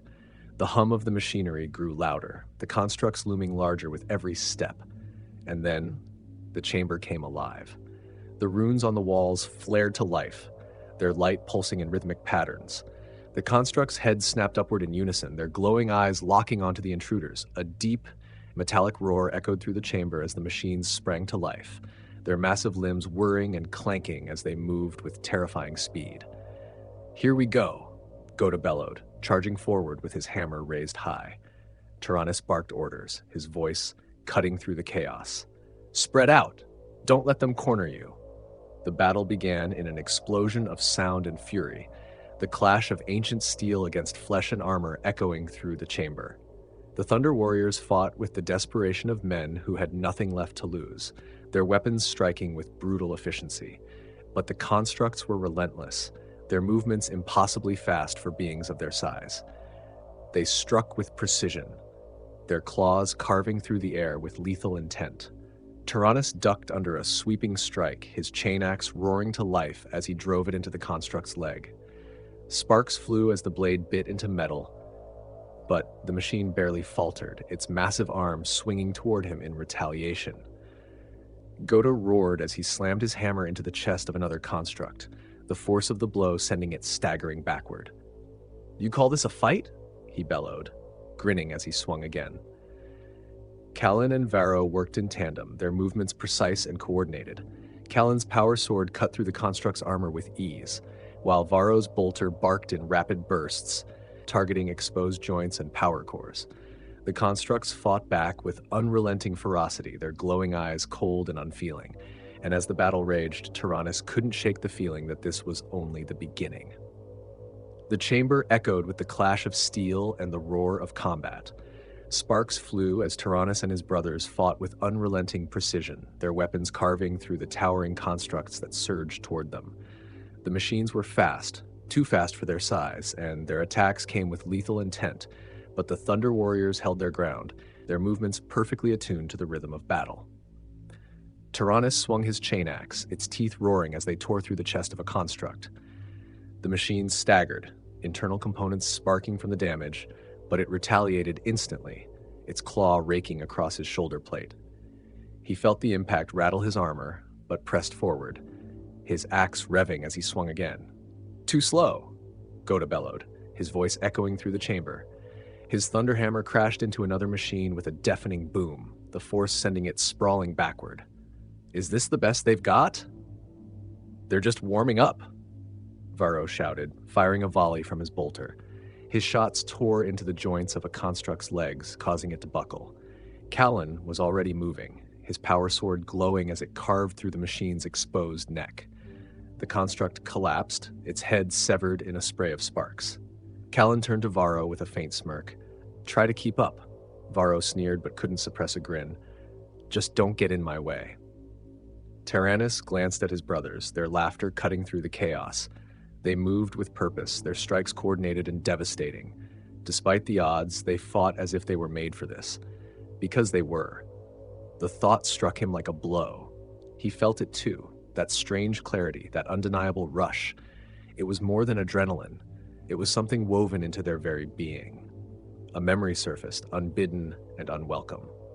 He thought of Malan Sen, years ago during the Unification Wars. The battlefield had been wrong somehow, thick with a presence that seemed to crawl beneath the skin. The custodians had been uneasy, their golden forms stiff and tense as if the ground itself repelled them. But for the Thunder Warriors, it had been different. Taranis remembered the power that had surged through him on that battlefield. The energy in the air hadn't drained them, it had fueled them. He had felt unstoppable that day, cutting through the enemy like a force of nature. At the time, he'd chalked it up to his own strength, his own superiority.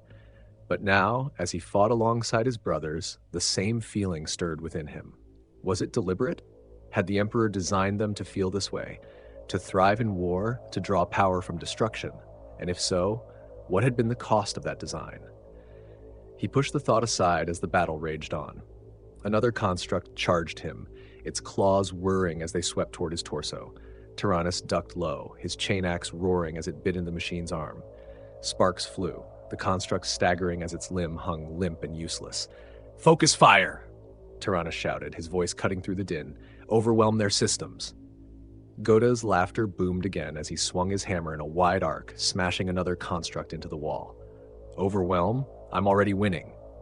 "You're an idiot," Varro muttered, but there was a hint of amusement in his voice as he fired another volley into the chest of a machine. Callan moved with precision, his strikes calculated and deadly. "They're adapting," he warned, his power sword slicing through the leg of a construct. "Don't get overconfident.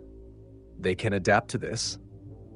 Ghota growled, bringing his hammer down on a machine's head with a sickening crunch. The construct collapsed in a shower of sparks, its glowing eyes dimming to nothing. 2 down. The final construct surged forward, its movements more aggressive and deliberate. Taranis met it head-on, his chain axe tearing into its chest, while Callan and Varro flanked it from either side. Their combined assault overwhelmed the machine, its systems failing as it crumpled to the floor. The chamber fell silent, the only sounds the faint hum of machinery and the labored breathing of the Thunder Warriors. Ghota leaned on his hammer, his grin audible. "Now that's a fight!" Callan wiped a smear of oil from his sword, his expression measured. For machines designed to kill us, they didn't do too well. Varro slung his bolter over his shoulder, sneering. "Speak for yourself. One of them almost tore your arm off." "Almost doesn't count," Ghota shot back, his grin widening. Taranis stood apart, his gaze fixed on the shattered remains of the constructs. His brother's laughter echoed around him, but his mind lingered on darker thoughts. The thrill he had felt in this fight was undeniable. Was it just the way they were built? Or was it something else? The memory of Malin Sen gnawed at him. The power they had felt on that cursed battlefield had been unnatural, but it had fueled them all the same. Was that power part of their creation? And if it was, had it come from the Emperor's hand alone? "We're not done yet," Taranis said, cutting through the conversation. He nodded toward the reinforced doors at the far end of the chamber. "Let's move." The others fell silent, their expressions hardening, and as they advanced, Taranis couldn't shake the thought. Were they fighting for survival, or were they merely feeding the design that had made them? The reinforced doors groaned open, their ancient mechanisms grinding as Taranis and his brothers pushed them apart. A cold blast of air rushed out, carrying with it the sharp tang of metal and the faint, acrid smell of ozone. The space beyond was dark, lit only by the faint glow of dormant cogitators embedded in the walls. As they stepped forward, the hum of ancient machinery grew louder, filling the chamber with a low vibration. The consoles and conduits lining the walls flickered to life, their glow casting uneven patterns across the metallic surfaces. Then came a voice, cold and mechanical, echoing from everywhere and nowhere at once. Authorization required. The Thunder Warriors froze, weapons instinctively raised. Taranis glanced at the others before stepping forward. His hand brushed a nearby console, the cold metal responding with a faint pulse of energy. "Partial match, access granted." The room shuddered as the reinforced doors ahead slid apart, revealing an alcove shrouded in frost and shadow. Taranis hesitated, his jaw tightening as the realization hit him. "It knows us," he said, his voice low. "Knows you," Varro muttered, lowering his bolter slightly. "Why would it do that? What is this place?" Taranis stepped inside the alcove, his sharp eyes scanning the broken vats and dormant machinery lining the walls. The alcove smelled of decay, but there was something unmistakable about the design, the smooth precision of the consoles, the faded sigils carved into the glass. "It's a gene lab," Taranis said, his voice heavy. Ghota frowned, gripping his hammer tightly. "A lab? What kind of lab?" Callan's voice was grim. "The kind that made us." Taranis nodded slowly, stepping further inside. He ran his hand across the surface of a shattered vat, its glass long since clouded by age. His fingers paused over a faint inscription etched into the metal, a sigil he recognized, though he didn't know why. "This was one of the Emperor's labs," he said. "From before the Sigilite, before the Himalaysian vaults. It's where he worked on us, on what we are." Ghota growled, his voice thick with frustration. "So this is where he made us disposable?" "Not just disposable," Taranis said quietly, his gaze fixed on the alcove's machinery. "This is where he learned how to replace us." The words struck the group like a hammer blow. For a moment, none of them spoke. Then Varro broke the silence, his voice cutting through the tension like a blade. "And what about him?" he said, jerking his head toward Taranis. "The one who sent us here? What was he after? That vial he showed us? What if it came from this place?" Taranis glanced at him, then at the shattered equipment around them. The memory of the glowing vial surfaced in his mind. The way the man had spoken of it like it was both a treasure and a curse. "It's possible," Taranis said, his voice grim.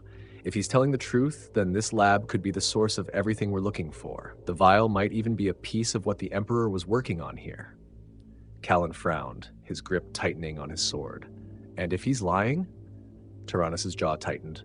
"Then we find out why, but we keep moving." He turned toward a glowing stasis pod at the far end of the chamber.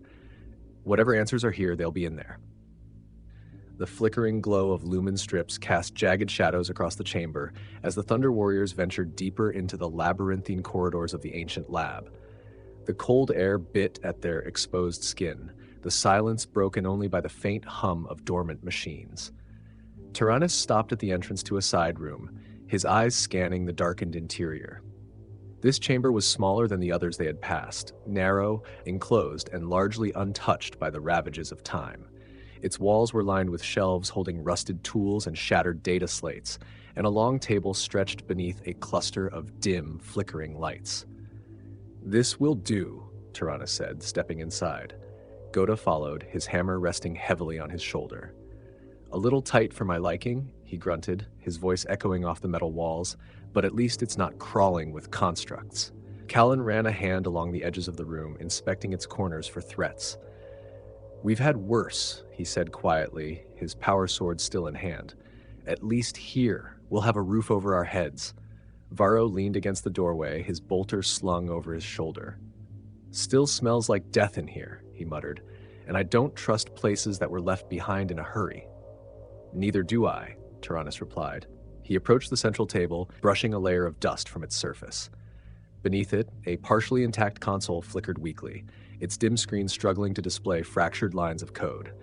The screen cast an eerie green glow over the room, faint words and symbols blinking in and out of existence. What is it? Callan asked, moving to stand beside him. Taranis frowned, his fingers brushing the edge of the console. The machine responded sluggishly, its interface stuttering to life as fragmented data began to scroll across the screen.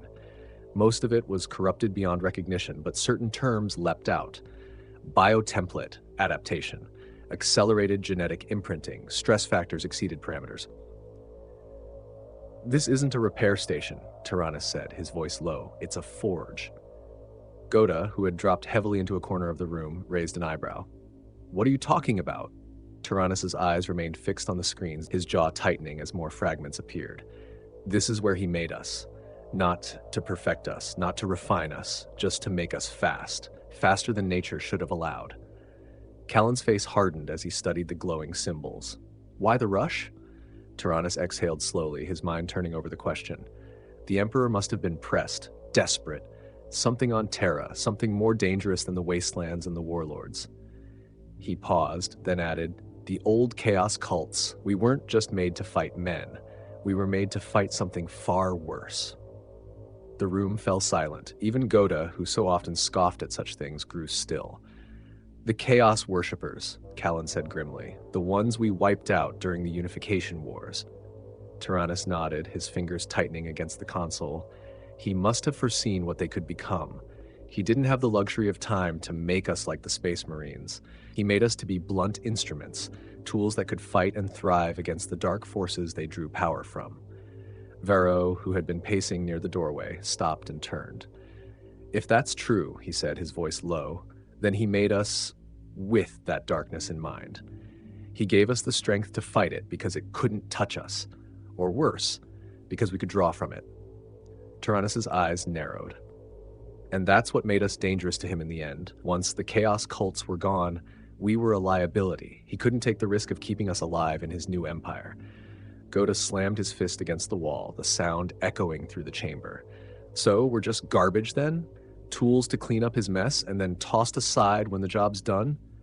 No, Taranis said, his voice firm. We're more than that.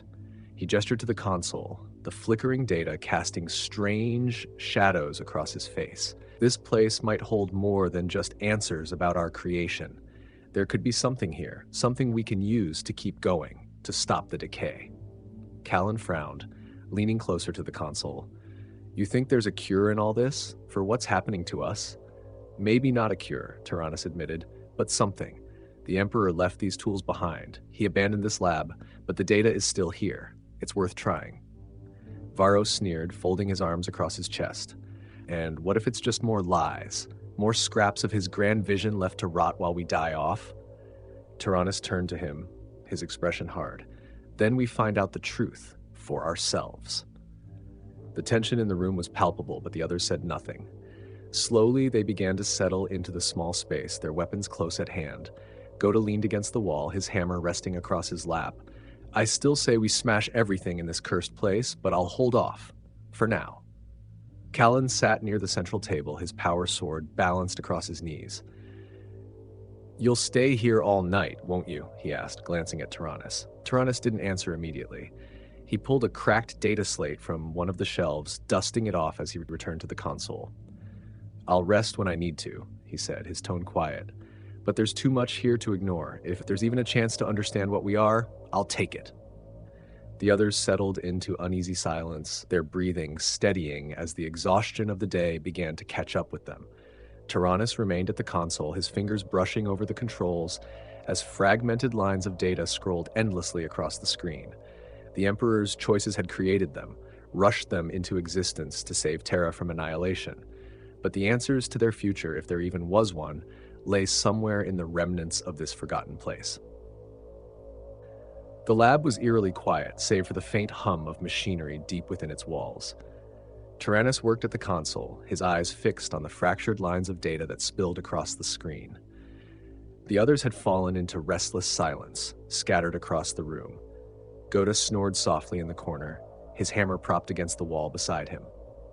Callan sat cross-legged near the central table, his power sword laid across his knees as he sharpened its edge with slow, deliberate strokes. Varro remained awake as well, perched near the doorway, his bolter resting loosely in his lap, though his sharp eyes scanned the room as if expecting the shadows themselves to strike. The faint glow of the console cast strange shadows over Taranis' face as he scrolled through the corrupted files. The Emperor's handiwork was unmistakable, the symbols, the processes, the raw genius of it, but there was something fractured about the work. Gaps in the data told their own story, like a puzzle hastily assembled and just as quickly discarded. Accelerated biotemplating, unstable metabolic imprint. The words flickered on the screen before disappearing into another block of corrupted code. What are you hoping to find? Callan's voice cut through the stillness. Taranis didn't look up. A way to slow it down, he replied. Callan's sharpening motion stopped. He glanced at Varro, then at Ghota, still asleep in his corner. He didn't push the question further, but his silence said enough. We can't stop it, you know? Varro said from his perch, his voice low but carrying easily in the stillness. The decay, the rot inside us. It was built into us from the start. That doesn't mean we give up, Taranis said without looking back. Maybe not, Varro muttered. But it's what we were made for, wasn't it? To burn bright, win his war, and then... He made a faint motion with his hand, mimicking something being snuffed out. Taranis' hand tightened on the edge of the console. The Emperor might have made us for that, but we've survived longer than he ever planned. He didn't count on that. Maybe he did, Callan said quietly. Taranis finally turned to look at him. What are you saying? Callan met his gaze evenly, his sharpening stone pausing on the blade. The Emperor saw more than anyone. Maybe he knew we'd survive the cull. Maybe he left this place knowing we'd find it one day. Varro let out a bitter laugh. You give him too much credit. He didn't leave this place for us. He abandoned it because he didn't need it anymore. Same way he didn't need us. The room fell into an uneasy silence again, the words hanging heavy in the air. Taranis turned back to the console, his jaw tight. Whatever his reasons were, they don't matter. What matters is what's here now. And what is here? Callan asked. Pieces, Taranis replied. Fragments of what he did. Enough to start understanding, even if it's not enough to finish. Callan's gaze lingered on him for a moment before he resumed sharpening his blade. Ghota stirred in the corner, grunting as he shifted his weight. Can't you all stop talking and let me sleep? If we're going to fight more machines tomorrow, I need my strength. We'll fight if we have to, Taranis said. But this place isn't just another battlefield. It's a chance. Maybe the only one we'll ever get. Ghota snorted. You've always been good at giving speeches. Just make sure that console of yours doesn't get us killed. Varro chuckled darkly, leaning his head back against the wall. Wouldn't be the first time. Taranis ignored them, his focus returning to the screen. As the corrupted data continued to flicker, his mind wandered back to the man with the vial. The stranger had spoken of survival, of answers hidden in the depths of the hive. Taranis had thought the lab would offer clarity, but all it had given him so far were questions. The fragmented files hinted at the Emperor's desperation during the Unification Wars, his willingness to bend nature to its limits to create something that could hold back the chaos cults. The Thunder Warriors had been the result, a brutal, imperfect solution to a problem that demanded immediate action.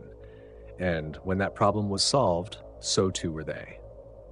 Taranis closed his eyes for a moment, his hands resting on the console's edges. He wasn't naive enough to think he could undo what was built into their very bones, but part of him clung to the hope that there was something here, some shard of knowledge that could stretch their time a little further. He opened his eyes and returned to the data, his determination hardening. He would return to this console every day if he had to, combing through every scrap of information left behind. Whether it was enough to save them or simply to understand what they were, he wouldn't leave this place until he had his answer. For now, though, he let the others rest.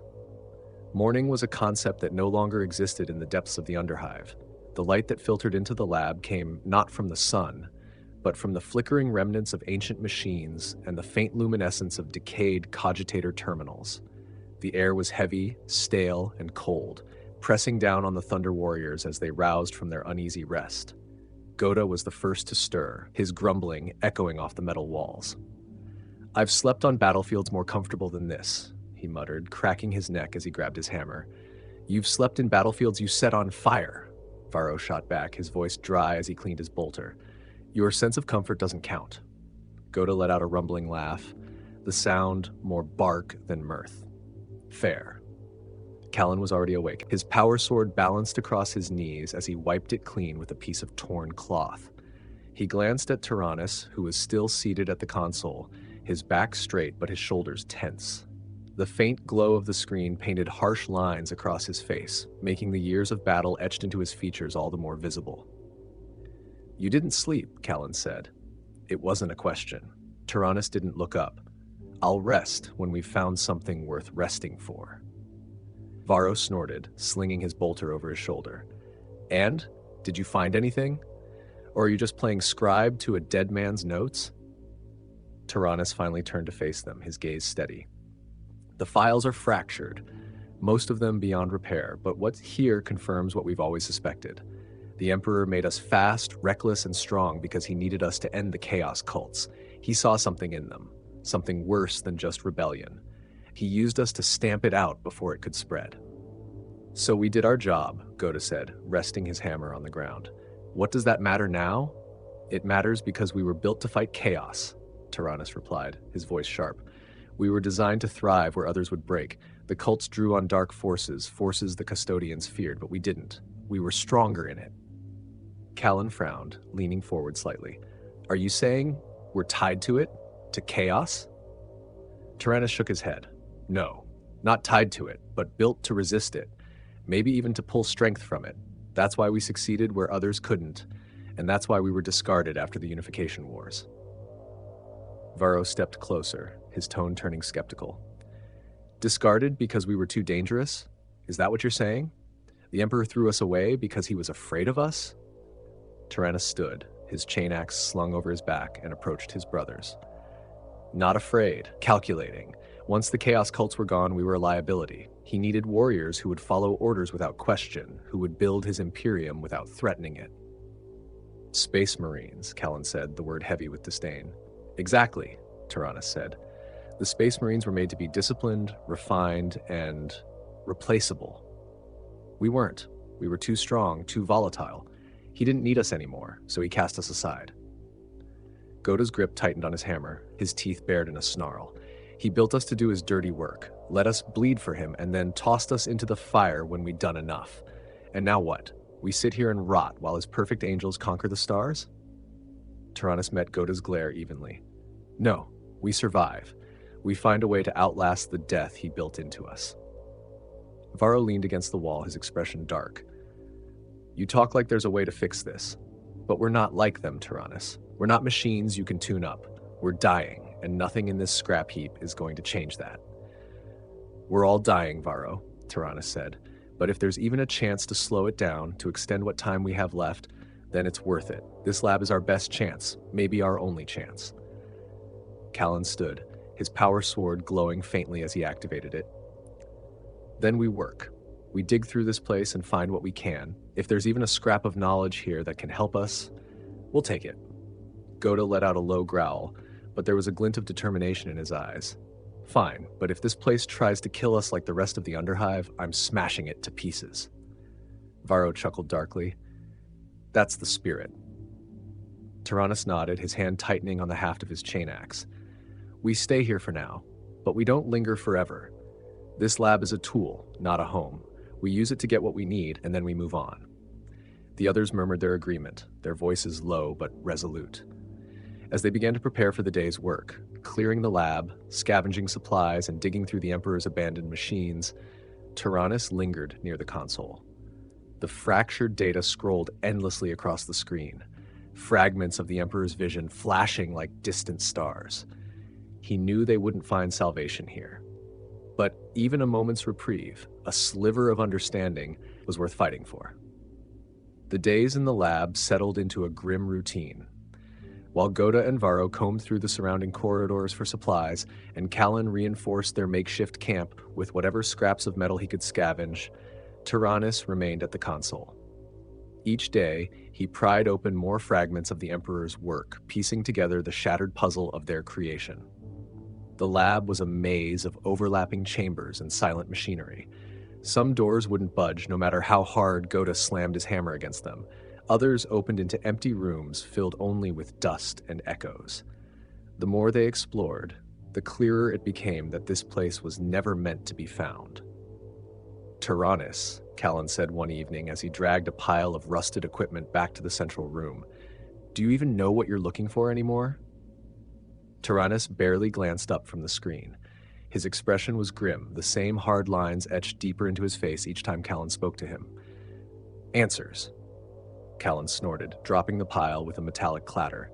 You've said that before, but answers to what? To why we were made, Taranis replied without hesitation. That much is obvious, Varro muttered from where he leaned against the wall, idly cleaning his bolter. We were made to die. Ghota, seated in his corner, sharpening his hammer, chuckled darkly. And to kill before we die. We've done our job. What more do you need to know, Taranis?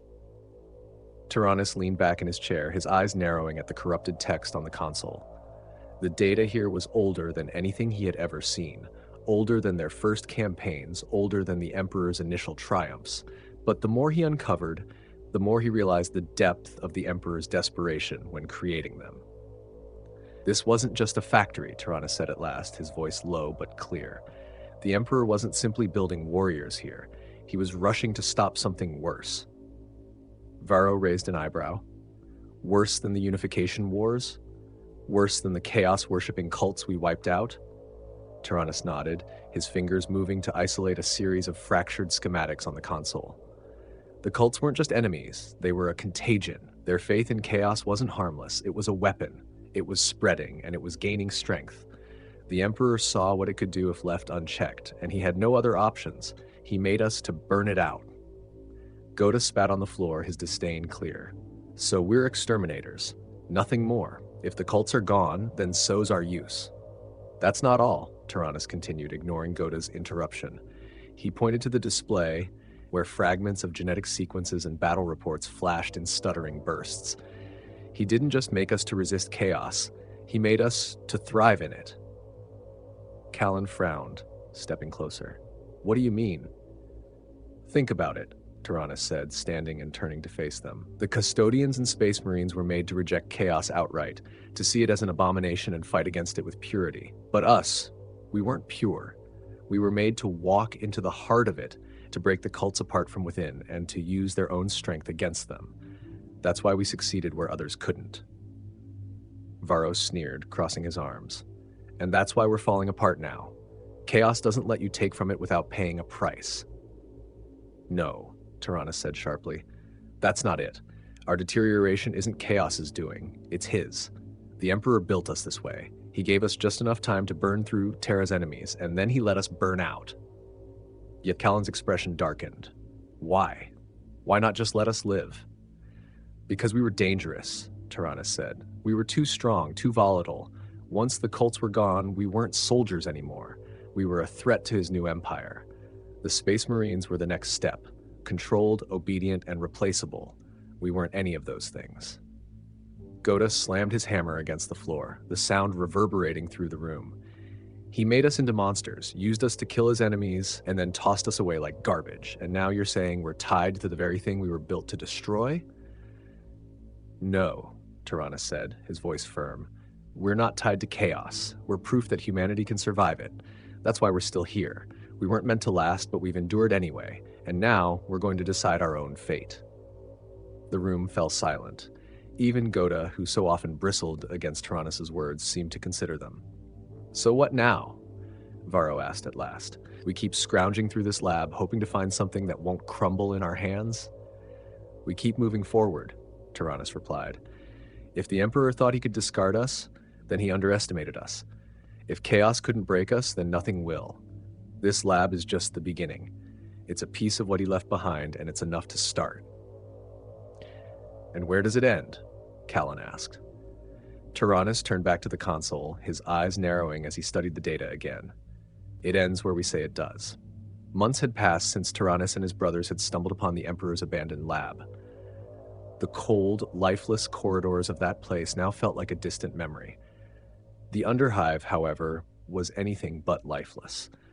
The dwelling they'd carved out for themselves was one of the more stable structures deep within the sprawling Underhive, far from the prying eyes of the surface world. It wasn't grand, but it was secure, reinforced with scavenged steel and bristling with makeshift defenses. It was a fortress by the standards of the Hive's denizens, and a refuge for two of the Emperor's forgotten creations. Arik Taranis stood in what could only loosely be called his workshop. The room was dimly lit by lumen strips, their dull light barely cutting through the haze of smoke and chemical fumes. The walls were lined with salvaged cogitators and fractured gene lab devices, all painstakingly scavenged and repaired. Stacks of data slates were piled high on the central table, each one brimming with fragments of the Emperor's forgotten science. He worked with a single-minded focus, his hands moving deftly across a glowing console as lines of genetic codes scrolled across the screen. He'd long since abandoned any hope of fixing himself. If there had ever been a solution, it had been lost centuries ago. But the knowledge itself was power, and power was survival. Behind him, Ghota leaned against the doorway, still slick with sweat and blood from the day's matches in the fighting pits. His massive frame filled the room, and his thunder hammer rested across his shoulder like a trophy. Another win? Taranis asked without turning, his voice calm and measured. Ghota chuckled, the sound deep and rumbling. Another win, he confirmed. He held up a pouch, the jingle of coins audible even over the hum of machinery. They're starting to pay me more just to show up. I barely had to break a sweat this time. Sounds like you're making a name for yourself, Taranis said, finally glancing over his shoulder. Ghota grinned, showing teeth stained faintly red. Someone's got to keep us fed, don't they? And it's not like I'm bad at it. Taranis returned to his work, his fingers dancing over the controls. Just don't get yourself killed. I can't run this operation without you. Ghota snorted, tossing the pouch of coins onto the table. Don't worry about me. You should worry about Callan and Varro. They don't have the sense to keep their heads down. Taranis paused, his hands stilling for a moment. Callan and Varro had parted ways with them 2 months ago, their paths diverging after one too many arguments about their future. Callan had wanted to take the fight to the Imperium, to lash out at the Emperor's new world with the same fury they'd once unleashed on the warlords of Terra. Varro, ever the cynic, had simply wanted to disappear, to live out whatever time he had left on his own terms. They made their choice, Taranis said quietly. We all did. Ghota crossed the room, pulling a crude stool from the corner and dropping onto it heavily. Still, feels wrong. We were supposed to stand together, weren't we? The last of the Thunder Warriors, and now we're just scattered. Better scattered than dead, Taranis replied. They wouldn't have stayed, not with the way things are now. And how are things now exactly? Ghota asked, gesturing at the room around them. You sit here, tinkering with those scraps of data like they're going to save us. Meanwhile, I'm smashing skulls for credits. Is this what survival looks like? Taranis turned to face him fully, his expression unreadable. It's what survival looks like until we can do more than survive. The work I'm doing here, this isn't about saving us. It's about understanding what we are, what we were made to be. If we're going to outlast what the Emperor built into us, we need more than brute force. We need knowledge. Ghota leaned back, his massive arms crossing over his chest. And what's that knowledge worth if it doesn't change anything? It's worth knowing, Taranis said simply. Ghota grunted, shaking his head. You always were the thinker. And you've always been the fighter, Taranis said, a faint smile tugging at the corner of his mouth. That's why this works. For a moment, the two warriors sat in silence, the tension between them easing. Outside, the sounds of the Underhive echoed faintly through the walls. Shouts, machinery, the distant roar of another pit fight. It was a world far removed from the gilded halls of the Imperium, but it was theirs. Speaking of knowing things, Ghota said after a moment, his tone turning serious. Your network, what's it telling you about the Imperium? Taranis returned to the console, pulling up another data slate. His network of spies and informants had grown over the months, a tangled web of connections that stretched through the Underhive and into the lower levels of the Hive cities above. Bribes, favors, threats. He used whatever tools he had to keep tabs on the Emperor's new empire. The usual, Taranis said, scanning the slate. The Imperium expands, the Space Marine legions grow, and the Emperor tightens his grip on every world he touches. He paused, his expression darkening. But there's something else, something unsettling. Ghota raised an eyebrow. Unsettling how? Taranis set the slate down, his jaw tightening. Rumors, whispers of warlords rising on distant worlds, of things stirring in the void. It's not chaos, not yet, but it's something. Ghota frowned, his grip tightening on his hammer. More problems for the Imperium, then. Why should we care? Because if it grows, it won't stop with them, Taranis said. Whatever's coming, it won't care who stands in its way. The Imperium might be our enemy, but it's also a shield. And if that shield breaks... He didn't finish the thought. He didn't need to. Ghota sighed, rising to his feet. You always did think too far ahead. Let me know when you figure out what to do about it. He slung his hammer over his shoulder and strode toward the doorway. In the meantime, I've got another fight tomorrow. Can't let them think I'm getting soft. Taranis watched him go, the faint sounds of the Underhive swallowing Ghota's heavy footsteps. When the room was quiet again, he returned to his work, the glow of the console reflecting in his eyes. Whatever was coming, he would be ready. The Underhive woke slowly, the distant hum of machinery reverberating through the steel walls like the pulse of a slumbering beast. Arik Taranis sat upright on his cot, the faint vibration of industrial engines beneath the floor a familiar rhythm. His breath steamed faintly in the cold air, and droplets of moisture clung to the metal beams of the ceiling, condensing from the hive's perpetual dampness. He swung his legs over the edge of the cot, his boots landing with a dull thud on the uneven floor. The small room was Spartan and efficient, every piece of furniture chosen for function rather than comfort. The air smelled faintly of oil and rust, mingled with the acrid tang of scorched circuits from the cogitators lining his workshop. Taranis stood, his movements deliberate as he began his morning ritual. He stripped away his cloak and tunic, his massive frame marked with scars that spoke of centuries of war. The wounds of 1,000 battles etched themselves into his flesh like a history written in blood and pain. His joints creaked faintly as he rolled his shoulders, the deterioration of his genetic enhancements making its presence known, but he ignored it. He always did. The basin in the corner offered no warmth, only the freezing splash of water from the overhead pipe. He leaned forward, bracing his hands on the rim as the icy liquid coursed over his face. For a moment he remained still, his breathing steady, his reflection fractured in the surface of the water. A warrior, a relic, a tool discarded by its maker. He saw all of these things in the face that stared back at him. He straightened, pulling a rough towel from a hook and drying himself with mechanical precision. Around him, his workspace hummed faintly, the old cogitators blinking with fractured streams of data collected from the Emperor's abandoned lab. Taranis turned to the nearest console, checking the progress of the routines he had set to run overnight. Nothing new. Just corrupted files and fragmented memories of a long-forgotten war. The day's tasks called to him like a distant drumbeat.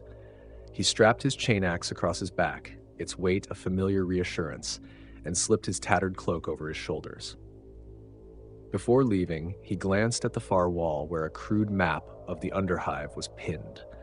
Strings and crude markers connected his network of spies, informants, and contacts. A tangled web of loyalty and fear that stretched through the hive. It was fragile, like everything in this place, but it was his. Taranis arrived at the meeting point in silence. It was a forgotten alcove carved into the labyrinthine warrens of the Underhive, its steel walls blackened by years of neglect. The faint light of a chemical lantern hung from a hook above the small table at the center of the room, casting uneven shadows across the walls. His contact was already there, a wiry man with sharp, nervous movements and a face that seemed permanently etched with suspicion. The man glanced up as Taranis entered, his eyes darting to the chain axe slung across the Thunder Warrior's back.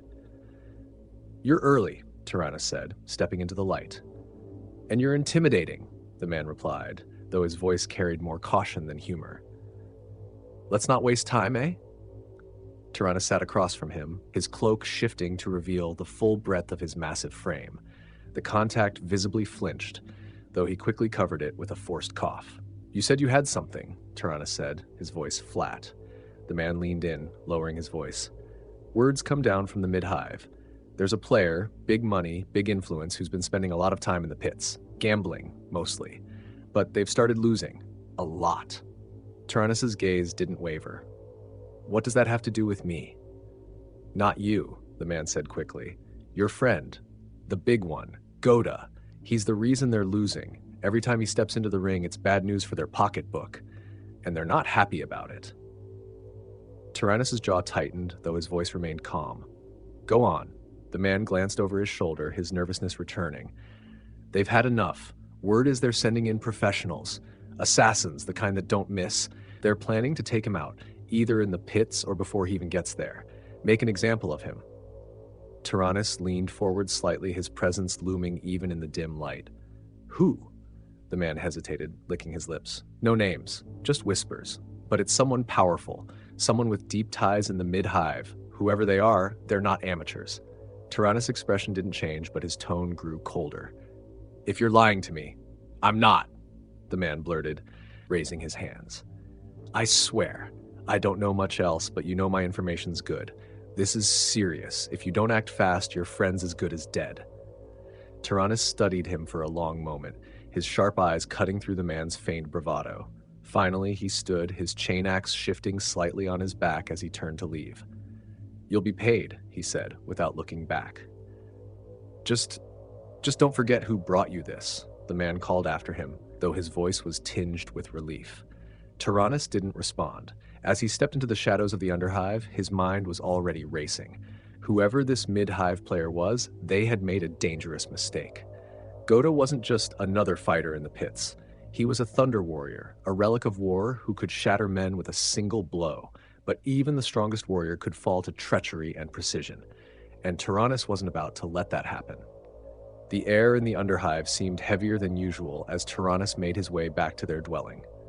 Shadows flickered across the grimy walls, cast by the uneven glow of chemical lanterns that barely pierced the oppressive gloom.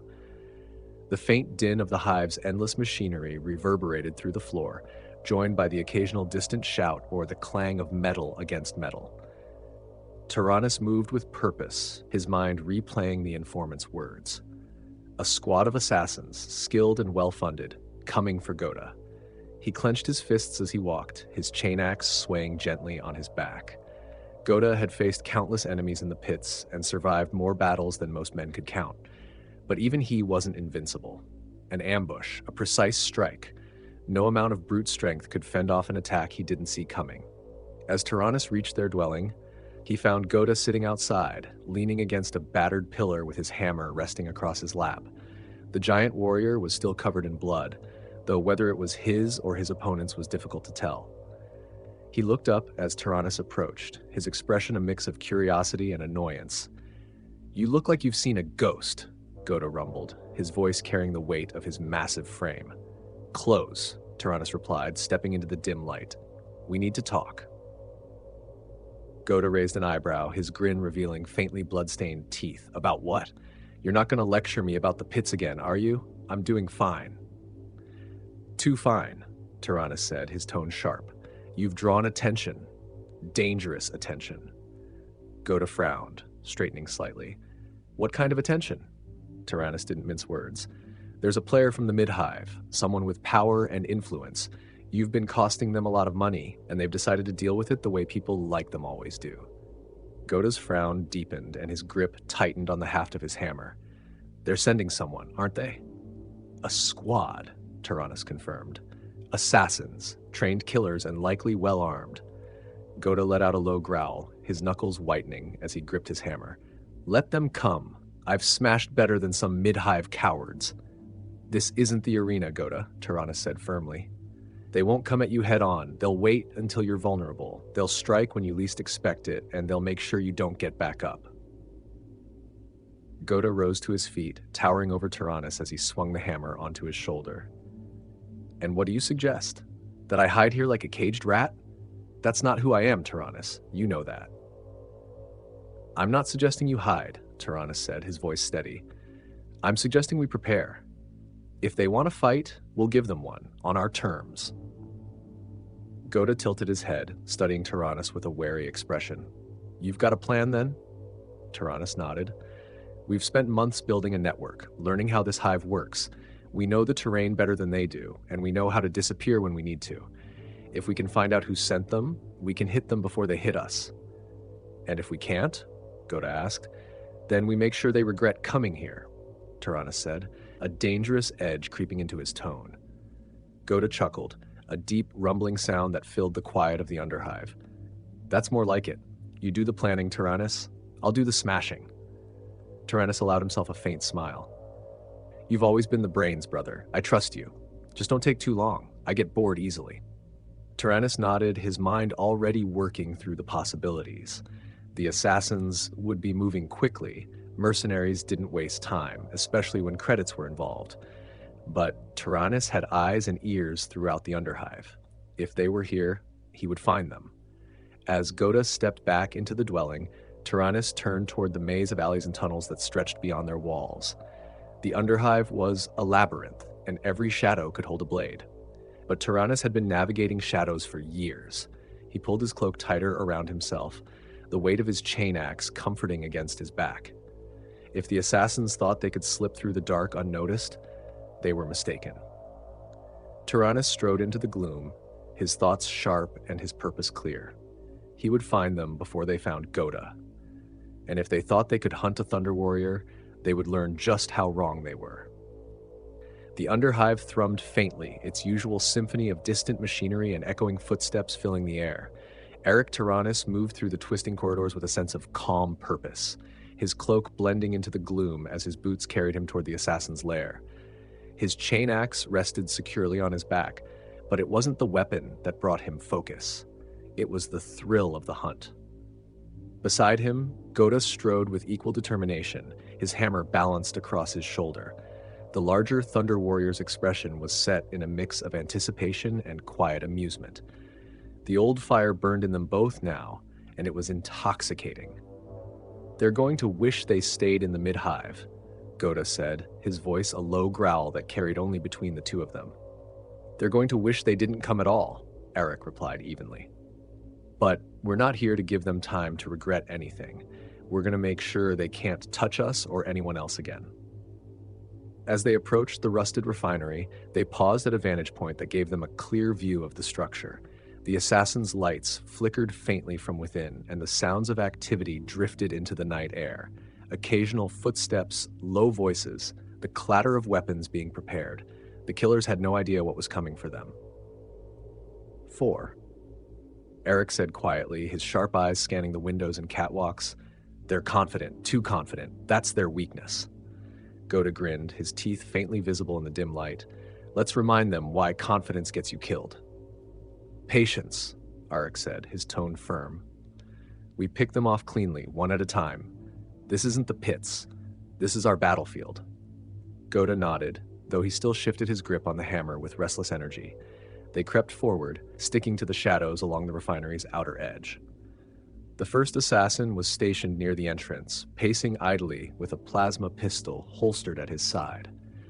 His posture was relaxed, the way a predator might act when it thinks it's alone at the top of the food chain. Arik signaled to Ghota to stay back. He slipped forward silently, closing the distance between himself and the target in a few swift strides. A quick strike to the man's neck sent him crumpling to the ground without a sound. Ghota stepped forward, shaking his head with a faint chuckle. Still as clean as ever.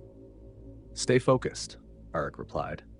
They moved deeper into the refinery, the maze of rusted beams and cracked walls providing plenty of cover. The second assassin was stationed on a high catwalk, her sniper rifle trained on the entrance below. Arik gestured for Ghota to handle this one. The larger warrior climbed the ladder with surprising quiet, his sheer size making the old metal groan faintly under his weight. The assassin turned at the sound, but Ghota was faster, his hammer catching her weapon before she could aim. The rifle clattered to the ground far below as she scrambled back, but Ghota loomed over her, his presence alone enough to overwhelm. "I don't think you'll be needing that," Ghota muttered before knocking her unconscious with a quick, calculated blow. Arik gave him a nod of approval as he inspected the catwalk. "You're improving. Subtlety suits you," Ghota shrugged. "Don't get used to it." Their progress through the refinery continued, the two Thunder Warriors dismantling the assassins' positions with practiced precision. They worked as a unit, their movements efficient and calculated. Arik's mind was sharp, his instincts keen, and Ghota's raw power was unleashed only when necessary. The final two assassins attempted to regroup after realizing something was wrong, their whispered communications betraying their mounting panic. By the time they reached the central chamber, the Thunder Warriors were waiting. Arik stepped into view first, his chain axe now resting in his hands. He stared at the two remaining killers, his calm expression enough to send a wave of unease through them. "You came here to hunt," Arik said, his voice low and steady. "But you don't understand what that means in this place." The assassins exchanged a glance before one of them charged, wielding a pair of chain blades. The other followed close behind, shock maul raised and crackling with energy. Arik sidestepped the first assassin's attack, his chain axe humming faintly as he swung it in a wide arc. The chain blades glanced off the edge of the axe, the sparks briefly illuminating the room. Arik countered with precision, driving the attacker back with a series of measured strikes. Meanwhile, Ghota stepped into the fray, his hammer rising to meet the shock maul with a loud crack that echoed through the chamber. The larger assassin staggered back, struggling to maintain his footing against the sheer force of the blow. The fight was brief but decisive. The Thunder Warriors overwhelmed their opponents. Arik crouched beside one of the fallen assassins, his gaze cold as he inspected the faint markings on their armor.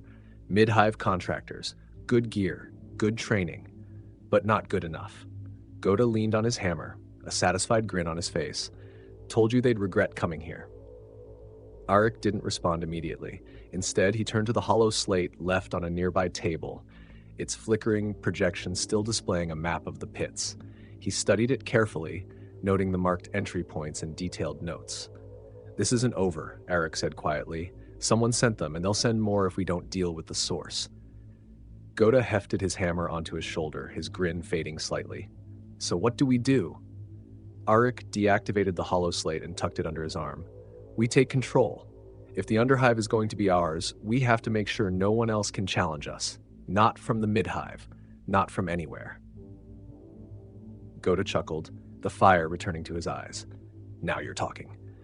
As the two warriors left the refinery, the faint glow of the hive's distant lights framed them in shadow. The hunt was over, but the war for the Underhive was just beginning.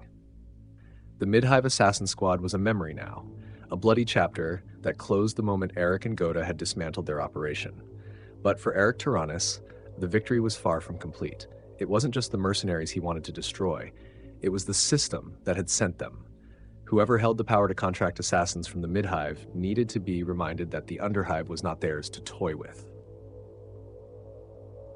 Back at their dwelling, the dim light of scavenged lamps filled the room as Arik paced in front of his workbench. His chain axe rested on the floor beside him, its teeth still flecked with grime. Ghota sat at the far side of the room. "You're thinking too much again," Ghota rumbled, his deep voice cutting through the silence. "We won. They're gone. That should be enough." "It's not enough," Arik replied without looking up. His sharp eyes flicked over the hollow slate in his hand, its display casting faint blue light across his scarred face. "They were sent by someone with reach, resources, and ambition. That kind of power doesn't just disappear because we broke a few weapons and scattered a squad." Ghota let out a low chuckle, shaking his head. "You sound like you're planning a war." Arik stopped pacing, turning to face him. "Because that's exactly what I'm doing." The larger Thunder Warrior raised an eyebrow, leaning forward slightly. "Oh, and who's the enemy this time? You gonna climb all the way to the mid-hive to crack some skulls?" "Not yet," Arik said, his voice calm but resolute. "The Underhive comes first. The mid-hive only sees this place as a playground, a source of profit and chaos. They don't care who lives or dies down here. If we're going to survive, we need to control it. Ghota stood, his full height casting a shadow over the room. You're serious about this? I am, Arik said, his gaze unwavering. This isn't just about surviving anymore. If we're going to stop the assassins, the gamblers, and the power brokers from playing their games down here, we need to become something bigger, something they can't ignore. Ghota grinned, his teeth gleaming in the dim light.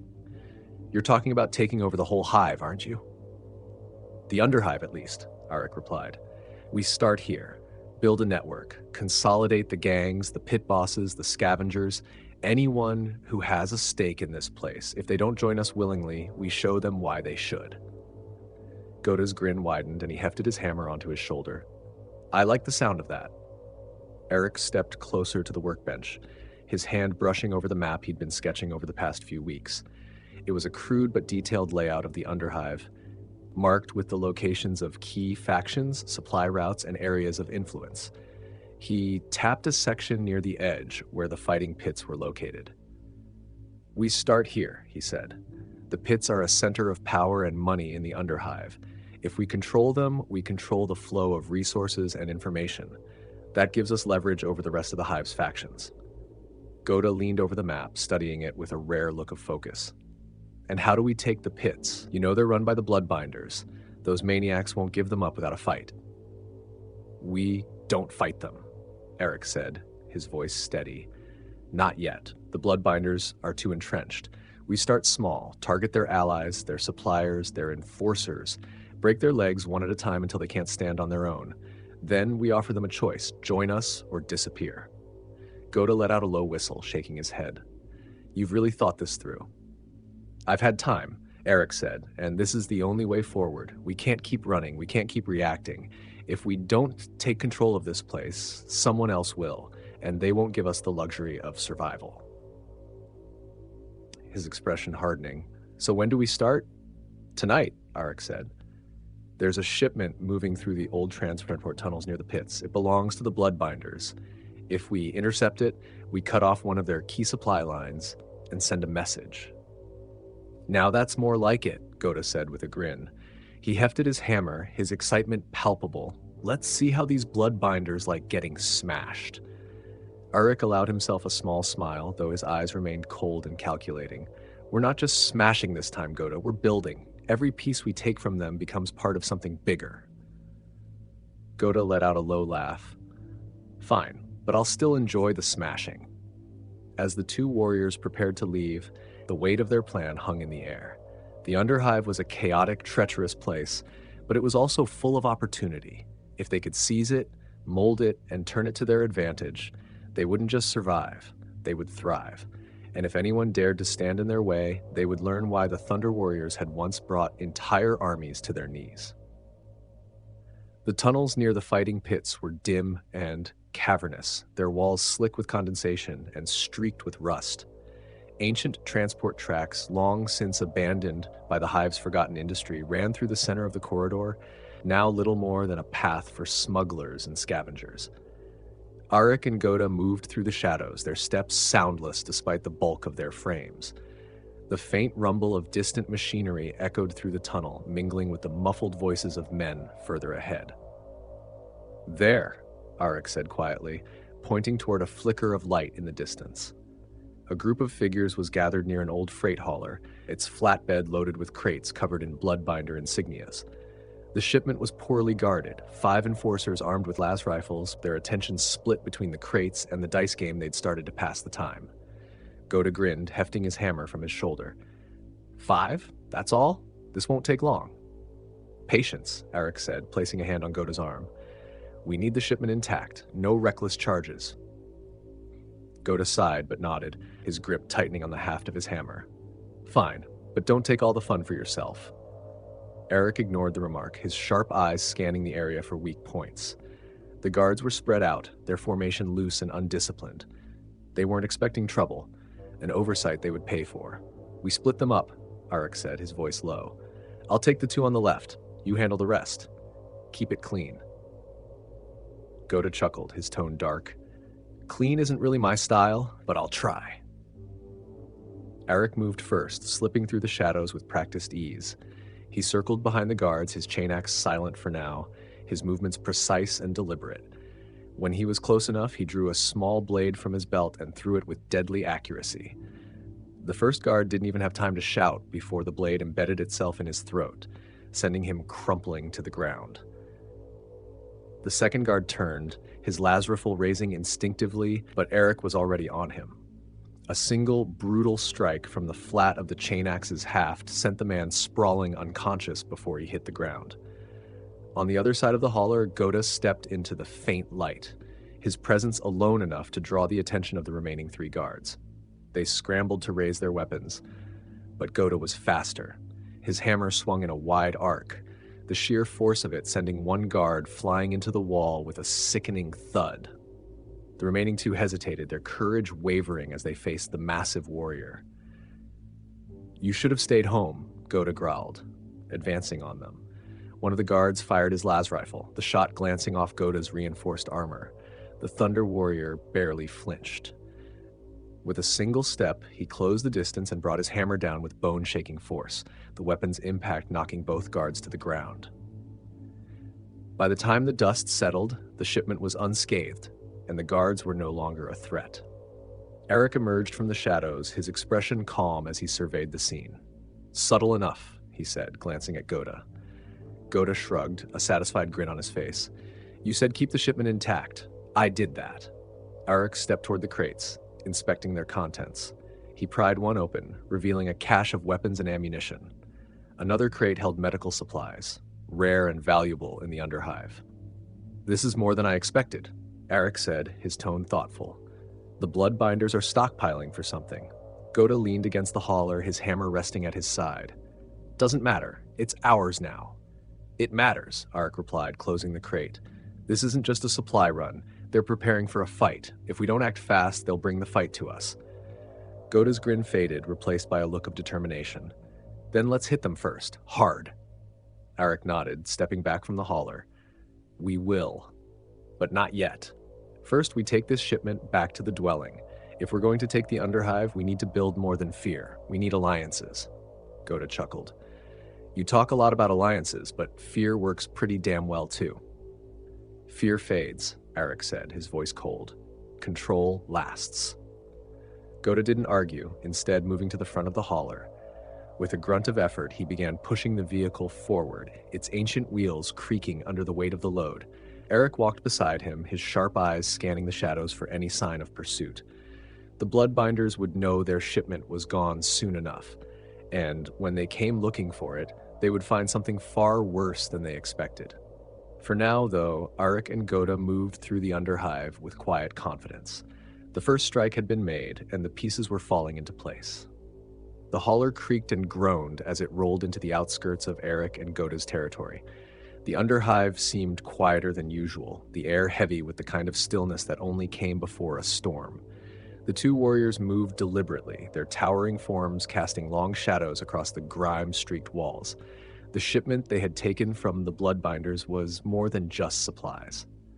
To Arik, it was an opportunity, an opening to expand their reach and assert their control over the fractured factions of the Underhive. As they reached the entrance to their dwelling, Ghota pushed the hauler to a stop with a final grunt of effort. He stepped back, resting his hammer across his shoulder as he regarded Arik with a faint smirk. "Now what?" Ghota asked, his tone almost amused. "You've got the supplies. You've got the plan. What's next?" Arik didn't answer immediately. Instead, he opened one of the crates, inspecting its contents with sharp eyes. The weapons inside were standard-issue las rifles, well-maintained and powerful enough to tip the balance of power in the Underhive. Another crate held medical supplies, rare and desperately needed by the Hive's scavengers and fighters. "We spread these," Arik said finally, his tone calm but firm. "Not to everyone, not all at once, just enough to make people notice." Ghota frowned, tilting his head. "Spread them? You're giving this away?" "Not giving," Arik corrected. "Investing. The gangs and factions down here don't need charity, they need strength, and if we give them strength, they'll owe us. They'll depend on us." Ghota chuckled, shaking his head. "You've been planning this for a while, haven't you?" Since the moment we got here, Arik admitted. Ghota hefted one of the crates onto his shoulder, his grin returning. Fine. I'll play along, but don't expect me to be subtle about it. Arik smirked faintly. Subtlety isn't your strength, but that's why this works. I plan, you execute. Together we build something bigger than either of us. Ghota nodded, his grip tightening on the crate. So where do we start?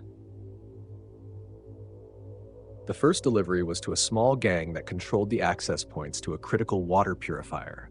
They were a scrappy group, barely holding their territory against rivals, but they were desperate, and desperation was a powerful motivator. Arik approached the gang's leader, a wiry woman named Leora, with a calm confidence that made the smaller fighters around her uneasy. Ghota stood behind him, silent but imposing, his presence alone enough to keep the gang's enforcers from drawing their weapons. "What's this?" Leora asked, eyeing the crate Ghota had placed at her feet. "An opportunity," Arik replied. "Weapons and supplies? Enough to hold your territory and take more if you're smart." Leora's eyes narrowed. "And what's the catch?" "No catch," Arik said evenly. "Just an understanding. You use these well, and you owe us. When the time comes, we'll call on you. Until then, your only job is to survive." She hesitated, glancing at the crate, then at Ghota, whose faint grin promised consequences if she refused. Finally, she nodded, stepping forward to open the crate and inspect its contents. "This is good gear." "Duh," she admitted, her tone wary. "Better than anything we've scavenged in years." "It's yours," Arik said. "Use it wisely." With that, he turned and walked away, Ghota following close behind. By the end of the night, 3 other factions had received similar visits. Each one was given a taste of the power that Arik and Ghota offered, along with the implicit warning of what refusing them might mean. Back at their dwelling, Ghota leaned against the wall, his hammer resting nearby as he watched Arik update the map of the Underhive. The newly delivered supplies were already beginning to shift the balance of power, and Arik was carefully tracking every move. "You're starting something big," Ghota said, his voice low. "I know," Arik replied without looking up. "And what happens when the Bloodbinders notice?" "They'll notice," Arik said. "And when they do, we'll be ready." Ghota grinned, baring his teeth. "I'm looking forward to that." Arik didn't respond, his focus returning to the map. The Underhive was a labyrinth of chaos and violence, but he could see the patterns now. With every move they made, every gang they brought under their influence, the picture became clearer. This wasn't just survival anymore. This was conquest. The Bloodbinders had finally taken notice. Arik stood at the edge of a crumbling balcony overlooking one of the deeper levels of the Underhive. Below him stretched the maze of tunnels and scavenger dens that now formed the edges of his growing domain. The faint light of chemical lanterns cast long shadows across the steel and concrete, illuminating the restless activity of a hive gearing for war. Ghota leaned against the rusted railing beside him, his massive thunderhammer resting nearby. "They've sent word," he said, his tone almost amused. "The Bloodbinders want to talk." Arik's expression didn't shift, though a faint smirk tugged at the corner of his mouth. "They want to talk because they're afraid. They know we're not just another gang trying to scrape by. We've taken too much from them too quickly." Ghota let out a low chuckle, his teeth glinting faintly in the dim light. "Afraid or not, they'll still come at us. You don't think they'll just sit back and watch us take the hive, do you?"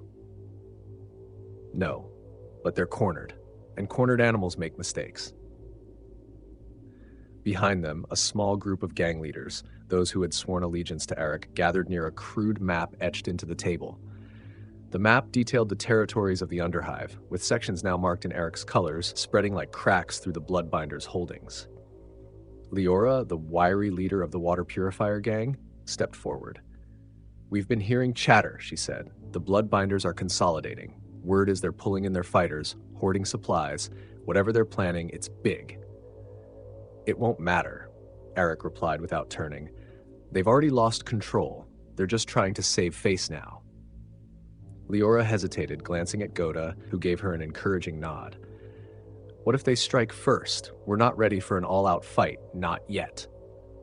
"We won't wait for them to strike," Arik said. He turned to face the group, his presence commanding. "We take the fight to them, hit them where they're strongest, where they think they're untouchable. The pits." The room fell silent at his words. "The pits?" one of the other gang leaders asked, disbelief in his voice. That's suicide. They've fortified it for years. Nobody's ever taken it. Arik stepped forward, his sharp eyes locking on the man. Nobody's ever taken it because nobody's ever had the strength. But we do. The Bloodbinders think the pits are their sanctuary, their source of power.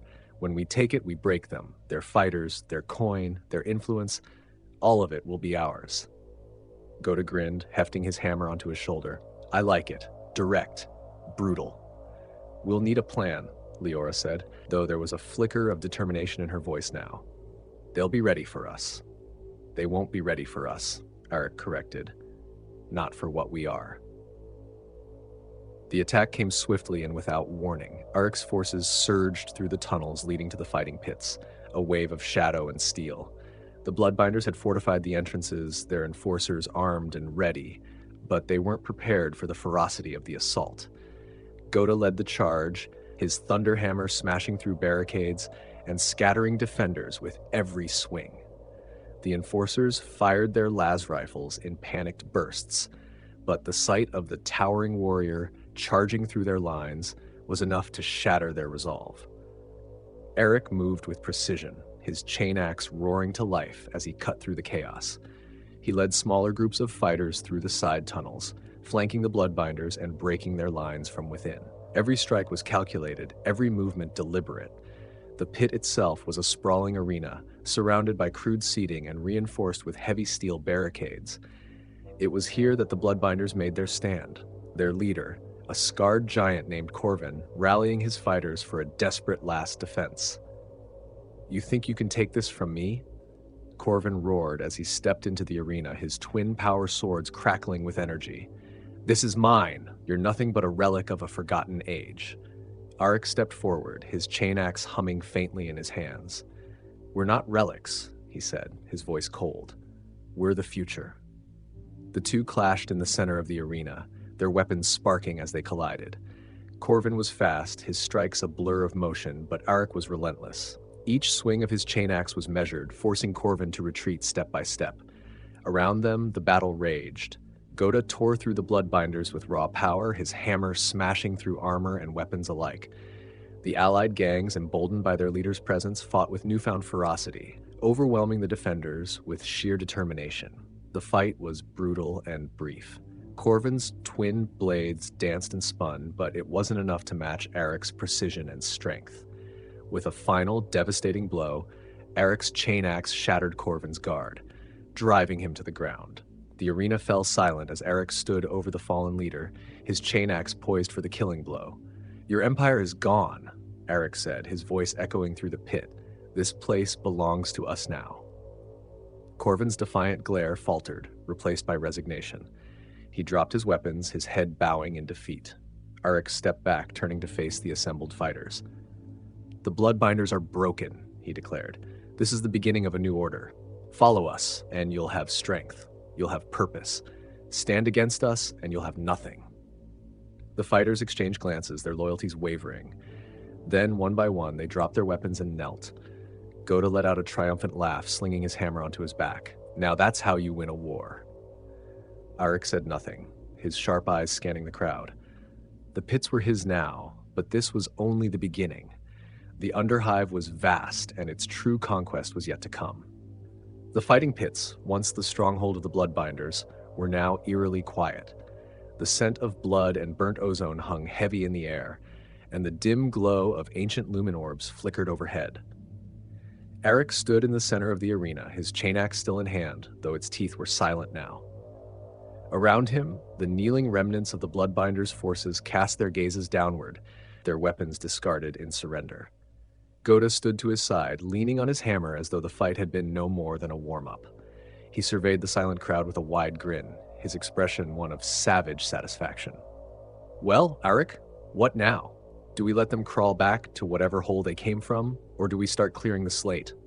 Arik's voice was calm, but it carried with it the weight of command. No one's crawling anywhere. He turned to address the defeated warriors, his gaze cold and piercing. You've seen what happens when you stand against us. The Bloodbinders are gone. Their name, their empire. It's over. He stepped closer, his voice rising so that it echoed through the arena. But your lives don't have to end with them. Swear loyalty to me, to this new order, and you'll have a place in what comes next.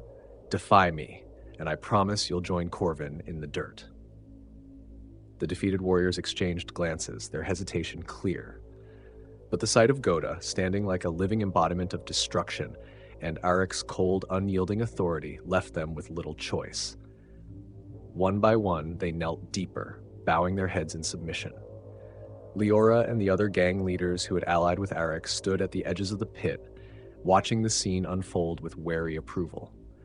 They had fought for this moment, but they were beginning to realize that Arik's ambitions stretched far beyond the pits. As the last of the fighters pledged their loyalty, Arik turned to Ghota. "The pits are ours now, but they're not enough. This is the first step, not the last."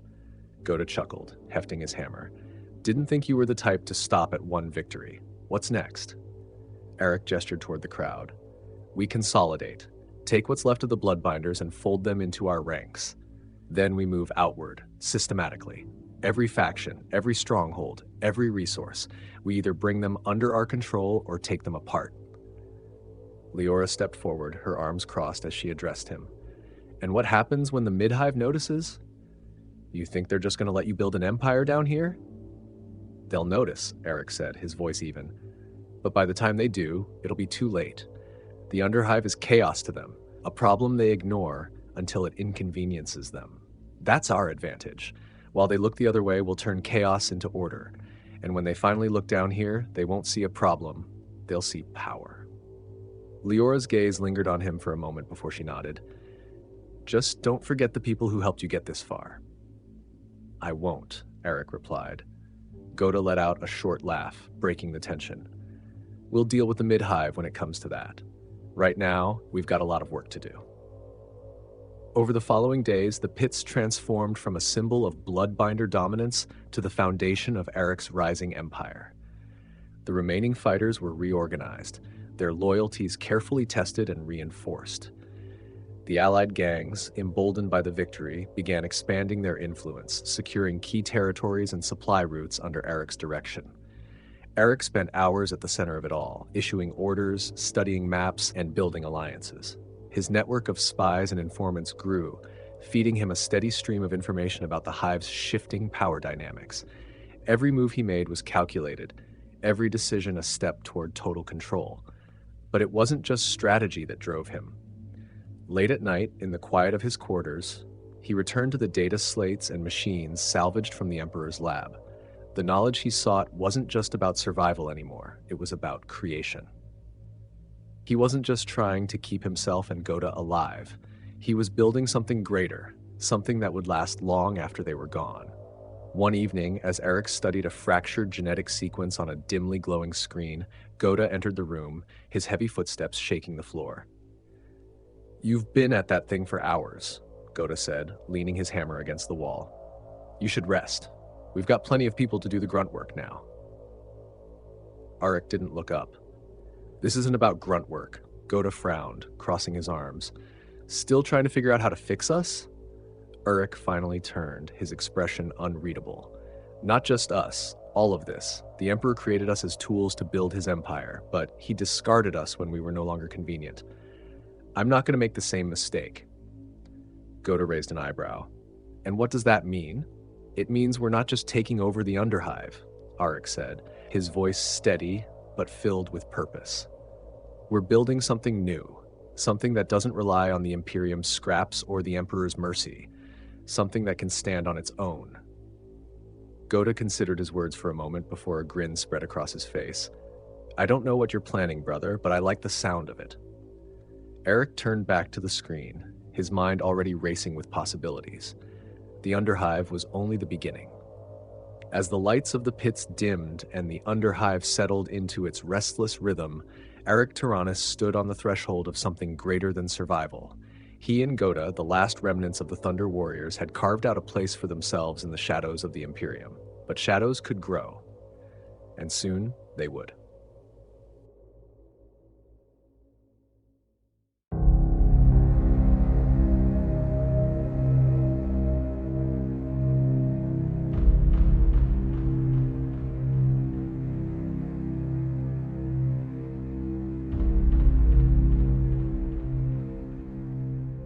The story of the Thunder Warriors was one of betrayal and survival. Created by the Emperor to carry out the brutal Unification Wars, they were not forged with the care and mastery of the Custodian Guard. Instead, they were rushed into being, mass-produced and imperfect, a disposable army meant to unite Terra under one banner. But when their purpose was fulfilled, they were cast aside, slaughtered during the cull at Mount Ararat. Yet not all perished, and not all succumbed to the genetic and physical degradation that plagued them. Muscle grafts fraying, organs failing, and bodies breaking under the weight of their enhancements. Some lived for hundreds of years, perhaps not as long as an Astartes, but far longer than any baseline human. They were remnants of an age of war, much more than human and far more dangerous than most could imagine. Arik Taranis and his brother Ghota were among the few who escaped the massacre. Together, they fled into the depths of Terra's Underhive, leaving behind the shattered legacy of the Thunder Warriors. In the shadows of the Hive's endless labyrinth, they carved out a new life, battling assassins, rival gangs, and the crushing weight of their own genetic decay. By sheer force of will and cunning, they had risen. The fighting pits were now theirs, a symbol of their dominance in the Underhive. Arik, the strategist and visionary, had begun laying the foundations of an empire. Ghota, ever the warrior, crushed any who dared stand in their way. Their network of alliances and informants grew daily, pulling the Underhive's fractured factions into their fold. But survival was no longer enough. Arik understood the truth. Power in the Underhive was fragile. Rival factions were already scheming, and whispers of their rise had reached the mid-hive. The Imperium above them might remain blind for now, but that would not last. Arik knew that if they were to endure, if they were to thrive, they needed more than territory. They needed control. And so the Thunder Warrior, known as Arik Taranis, began to transform, shedding his past as a tool of war to become something else entirely. In the dark alleys and forgotten chambers of the Petitioners City, a new name began to take root, a name whispered by scavengers, traders, and gang leaders alike. The transformation from Arik Taranis, Thunder Warrior, to Babu Dhakal, crime lord of the Petitioners City, did not happen all at once. It began with careful steps, deliberate choices, and calculated risks. Arik knew that the fighting pits were not enough. The Underhive was a maelstrom of power struggles, and holding a single position, no matter how strong, made you a target. To survive and thrive, he needed to weave his influence into every layer of the Hive's shadowy ecosystem. The Petitioners City was the perfect place to start. It was a sprawling wasteland of collapsed tunnels and shantytowns where the desperate and discarded of the Hive gathered to eke out their miserable existence. Here the Imperium's light barely reached, and the authorities turned a blind eye. For Arik, it was a crucible of potential, a place where the weak could be forged into weapons and the forgotten could be turned into assets. Arik's plan began with control over resources. The supplies captured from the Bloodbinders were redistributed strategically, but never freely. Every ration pack, every crate of weapons or medical aid came with a cost: loyalty. The people of the Petitioners City quickly learned that Babu Dhakal was no mere benefactor. He was a leader, and those who followed him prospered, while those who resisted faded into obscurity, or worse. One such moment of consolidation came when Arik and Ghota visited a decrepit hab block on the edge of the Petitioners City. The building was a crumbling ruin, its walls blackened by years of neglect, and its halls filled with the hollow-eyed stares of scavengers and outcasts. A gang leader named Kroll had claimed the block as his territory, extorting its residents for scraps of food and protection they never received. Arik had already sent word to Kroll, offering an alliance in exchange for loyalty. But Kroll, like so many in the Underhive, mistook mercy for weakness. Dhakal, huh? Kroll sneered as Arik and Ghota entered the block's central hall. He was a wiry man with a scarred face and a jagged blade strapped to his belt. I've heard of you. Heard you've been throwing your weight around, acting like you own this place, but let me tell you something. This block is mine. Always has been, always will be. Ghota took a step forward, his thunder hammer resting casually across his shoulder. That's a bold claim, little man. You sure you want to stick to it? Kroll's men, a ragged group of 6 armed with crude weapons, shifted nervously. They had heard the stories of what Ghota could do in the pits, of how he had crushed men twice his size with a single swing. I'm not afraid of you, Kroll spat, though his voice wavered. Arik raised a hand and Ghota stopped. The smaller Thunder Warrior stepped forward, his sharp eyes locking onto Kroll's. There was no anger in his expression, no threat, only cold calculation. This isn't about fear, Arik said, his voice low and steady. It's about survival. You think you can hold this place with a handful of fighters and a rusted blade? You're wrong. The mid-hive won't care when their enforcers sweep through here. The other gangs won't hesitate to take it from you when you show even a hint of weakness. But with me, you'll have protection, stability, a future. Kroll hesitated, glancing at his men. And if I say no, Arik tilted his head slightly, then you're a problem, and problems don't last long in the Underhive. The room fell silent. Kroll's men shifted uneasily, their loyalty to their leader already wavering. Finally, Kroll lowered his gaze, his shoulders slumping in defeat. Fine, he muttered. This block is yours. Arik nodded. It always was. Remember that. As the weeks passed, more territories fell under Arik's control. Each conquest was a calculated move, a piece of a larger puzzle. The gangs of the Petitioners City began to whisper his name in reverence and fear. But for Arik, this was only the beginning. Late at night, in the solitude of his quarters, he returned to his studies of the Emperor's genetic science. The salvaged data logs and cogitators held fragments of truth, glimpses into the techniques used to create the Thunder Warriors and their successors. Arik's body was failing, his strength slowly waning as the years took their toll. He knew he didn't have the mastery to repair the damage fully, but he clung to the hope that he could stabilize himself long enough to see his plans through. One fragment of data in particular caught his attention, a reference to the concept of genetic purging, a deliberate design flaw embedded in the Thunder Warriors to ensure their obsolescence. The Emperor had built them to die, to burn bright and burn out. But in doing so, he had left gaps, small cracks in the design that could be exploited given the right tools. Ghota found him hunched over the console one evening, his scarred hands gripping the edge of the table as he stared at the screen.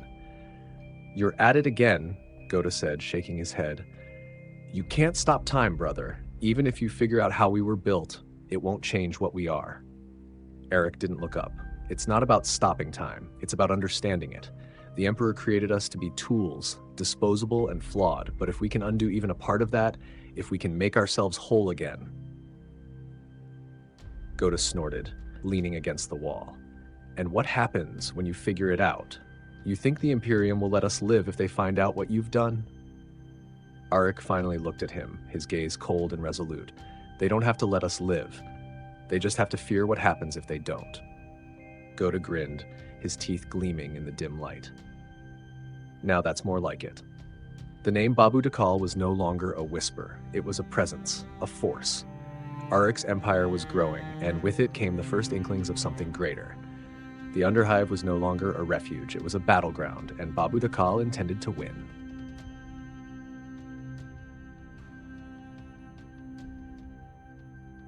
The name Dhakal was not chosen at random. It carried weight in the Petitioners City, a name once synonymous with ruthless ambition and unrelenting brutality.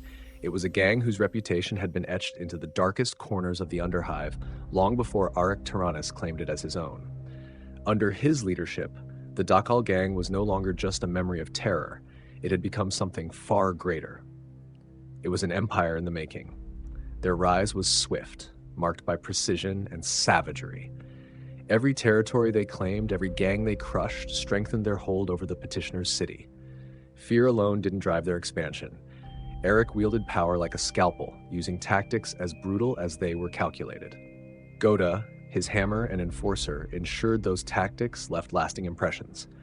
But control required more than raids and intimidation. Arik understood that dominance in the Underhive was as much about perception as it was force. The Dhakal gang's victories were as symbolic as they were practical. And so when the Iron Fangs, a notorious raider gang, refused his offer of alliance, Arik didn't hesitate to make an example of them. The Iron Fangs had fortified themselves in an old manufactorum on the outskirts of the Petitioners City, a rusted relic of the Hive's forgotten industry. Its jagged walls and blocked entrances made it a natural stronghold, and the Fangs believed it would protect them from anyone who dared challenge their rule. They were wrong. Arik stood outside the manufactorum's main gate, his sharp eyes scanning the structure for weaknesses. Beside him, Ghota shifted his hammer on his shoulder, a feral grin splitting his face. "Fortified enough to keep out scavengers," Ghota said, his tone mocking, "but not enough to stop us." "They'll regret this," Arik replied, his voice calm. "But we're not here to wipe them out. Their supplies are worth more than their pride. Remember that." "Fine," Ghota said with a shrug, "but if anyone so much as looks at me the wrong way, I'm flattening them." With a signal from Arik, the Dhakal gang's fighters moved into position, surrounding the manufactorum. The plan was simple: draw the Fang's attention to the main gate, then breach their defenses from the rear. Ghota led the frontal assault with characteristic ferocity, smashing through the barricades with his thunder hammer. The sound of splintering metal and panicked shouts filled the air as the Fangs scrambled to mount a defense. Las rifle fire lit up the gloom, but Ghota pressed forward, his armor shrugging off most of the incoming shots. Meanwhile, Arik and his hand-picked team slipped through a crumbling side wall, moving with silent precision.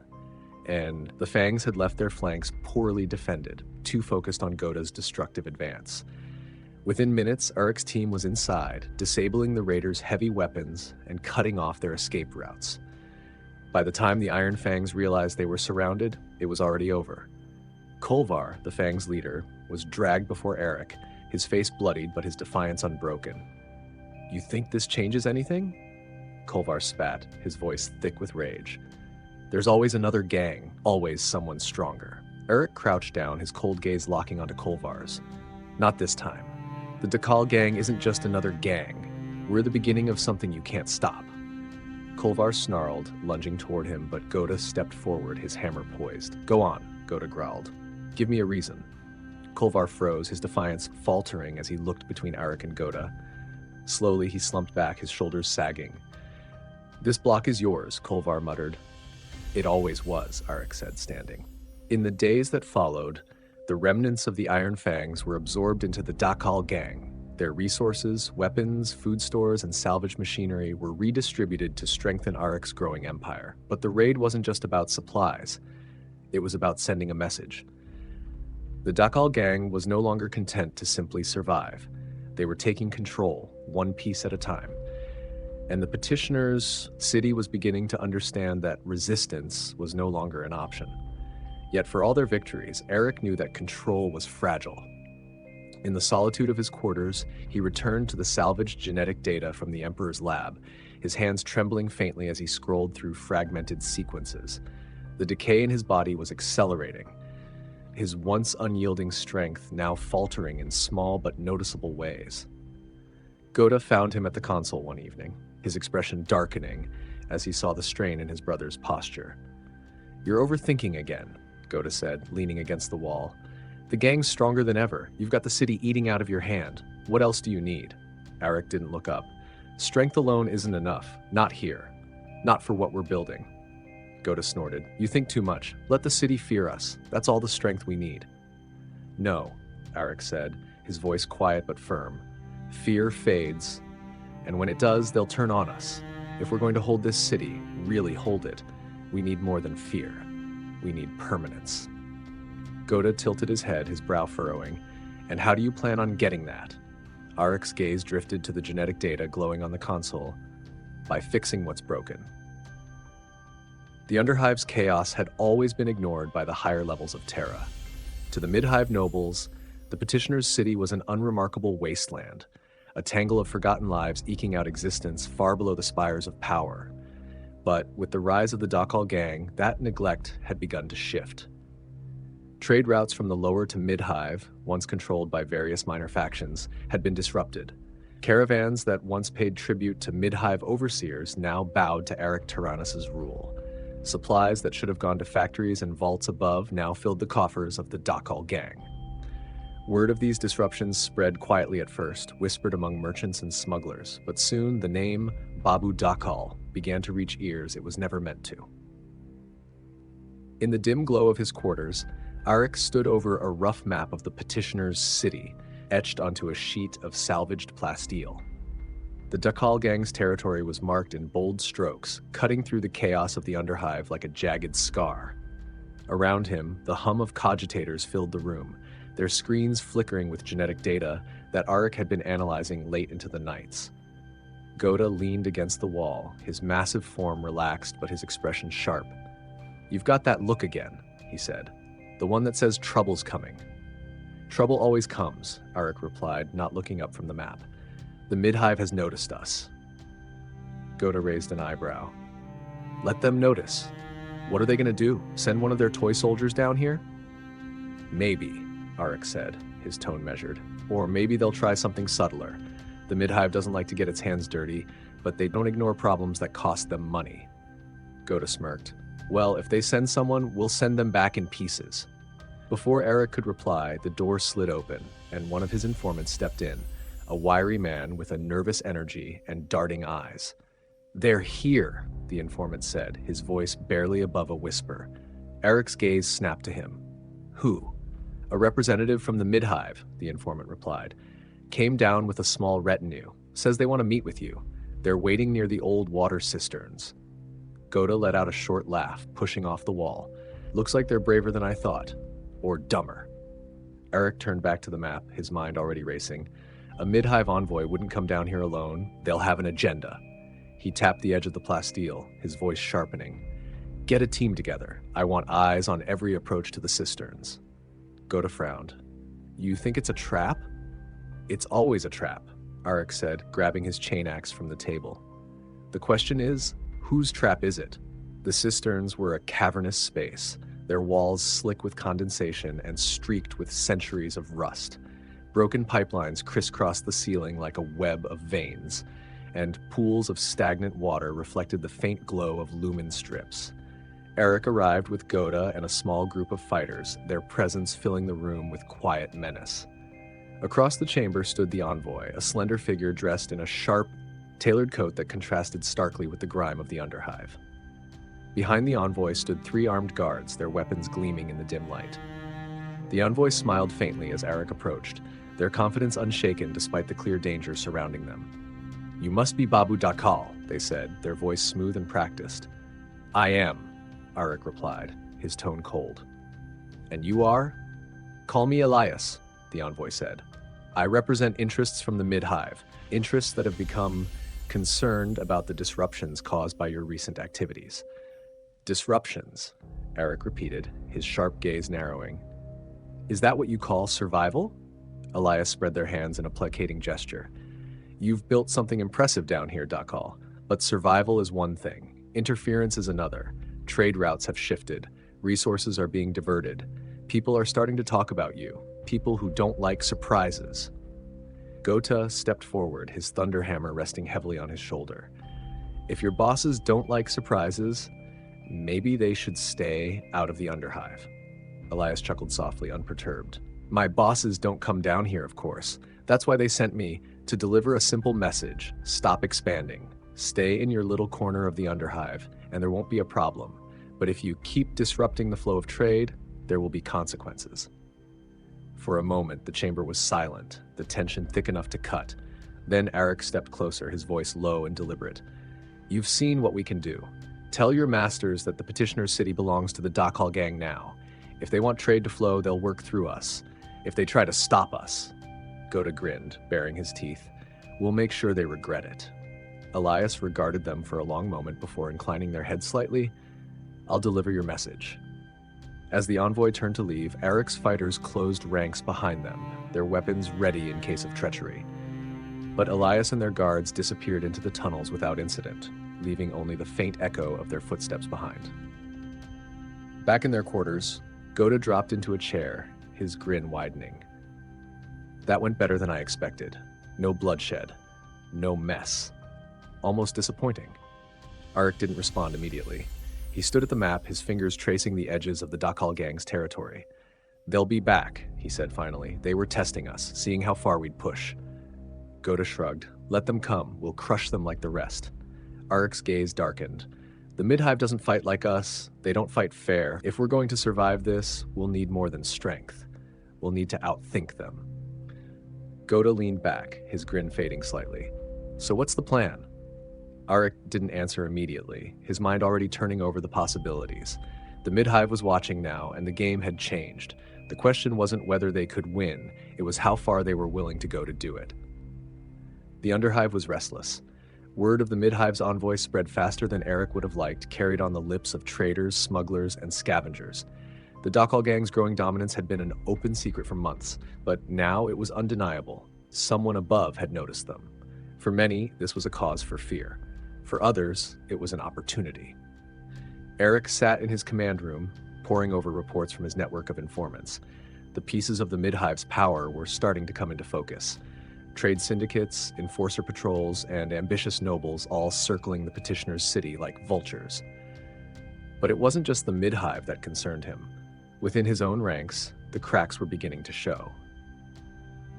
"You should rest," Ghota said, leaning against the doorway.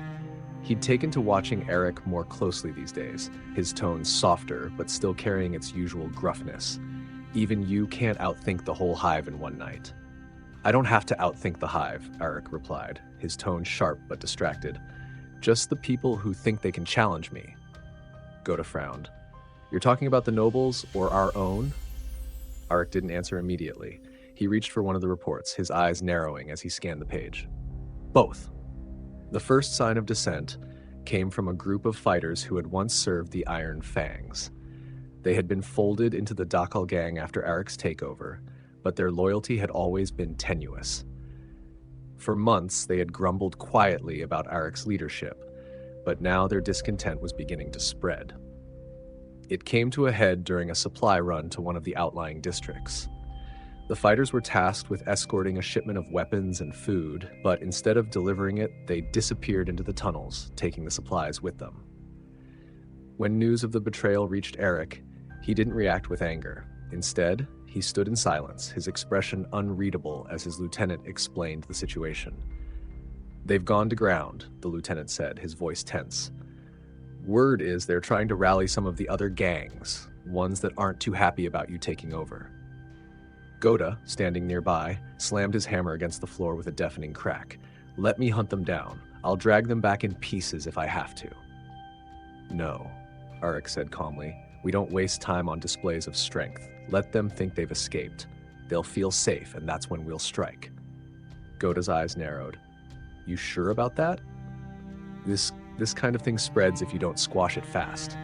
"It spreads faster if we overreact," Arik replied. He turned to the lieutenant, his tone cold and precise. "Get me their location. Quietly. No one outside this room hears a word about it until I say so."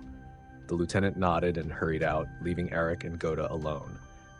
"You're getting soft," Ghota said after a moment, his tone half joking. "No," Arik said, his voice low. "I'm thinking long term. Kill a few rebels and you send a message, but kill them too soon and the wrong people get the wrong idea." Ghota crossed his arms, leaning back slightly. "And what idea is that?" "That I'm desperate," Arik said, "and desperation is a weakness we can't afford." While Arik dealt with the growing cracks in his empire, another problem was making its way toward the Petitioners City. A group of fugitives had slipped into the Underhive, their presence stirring trouble in the already fragile ecosystem of the lower levels. The fugitives were no ordinary band of scavengers. They were armed, disciplined, and well-organized, traits that set them apart from the usual rabble. Rumors spread quickly about who they were: deserters from a failed rebellion in the mid-hive, rogue enforcers, or perhaps even remnants of a noble house fallen from grace. Arik's informants brought him conflicting reports, but one detail remained consistent. These outsiders were dangerous. "They've been moving through the southern districts," one informant told him, his voice trembling slightly under Arik's intense gaze. "Hit 2 supply caches already. Took everything they could carry, left the guards dead." Arik leaned back in his chair, steepling his fingers as he considered the information. "And they're not working with anyone?" "No," the informant replied. "At least not yet. But some of the smaller gangs are starting to talk. They think these outsiders might be strong enough to challenge you." Ghota, seated nearby, let out a low growl. "Strong enough? They'll be lucky to last a week.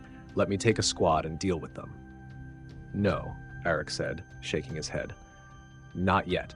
We need to know who they are first and what they want. If they're smart, they'll see joining us as their only option. If they're not, we'll deal with them." Ghota frowned. You're giving them a chance? I'm giving them a choice, Arik corrected. And if they choose wrong, they'll serve as an example to everyone else. As the days passed, tensions continued to rise. The deserters from the Iron Fangs remained hidden, and the fugitives in the southern districts grew bolder with each raid. Arik moved his pieces carefully, ensuring that every action he took reinforced his control over the Petitioners City, but he could feel the weight of the situation pressing down on him. In the quiet moments of the night, he returned to the genetic data from the Emperor's lab, his mind racing as he searched for solutions. He couldn't afford to falter, not now. The stillness of the Underhive was deceptive, masking the growing tensions that threatened to unravel all that Arik had built. Between the dissent within his own ranks and the fugitives sowing chaos in the southern districts, the Petitioners City was a powder keg waiting for a spark. Yet Arik's focus remained split, half on the crumbling foundation of his empire and half on his deteriorating body. Each day, the signs became harder to ignore. His strength, once unyielding, now faltered at the edges. Wounds that would have closed in minutes during his prime took hours, even days, to heal. A dull ache lingered in his muscles, a constant reminder of the genetic flaws embedded in his very being. He hid it well, of course. To his followers, Arik Taranis was still Babu Dhakal, the unshakable ruler of the Underhive. But Ghota saw through the mask. "You've been avoiding the pits," Ghota said one evening, his tone unusually serious. He leaned against the doorway to Arik's quarters, his thunder hammer resting against the wall. Arik didn't look up from the glowing cogitator in front of him, its screen filled with fragmented data logs and genetic sequences. "The pits don't need me anymore," he replied. "Our hold there is solid." "That's not the point," Ghota said, stepping closer. "The men need to see you. Remind them why they follow us." "They follow because they don't have a choice," Arik said, his tone cold. Ghota frowned, his arms crossing. "You're wrong. They follow because they believe you're something more than they are. If they see you hiding in here, staring at those damned machines all day, they'll start to doubt." Arik finally looked up, his sharp gaze meeting Ghota's. "And what would you have me do? Step into the arena, swing an axe around, and pretend everything's fine?" Ghota's expression darkened. "You don't have to pretend anything. You just have to remind them that you're still their leader." For a long moment, neither of them spoke. Then Arik turned back to the cogitator, his voice quiet.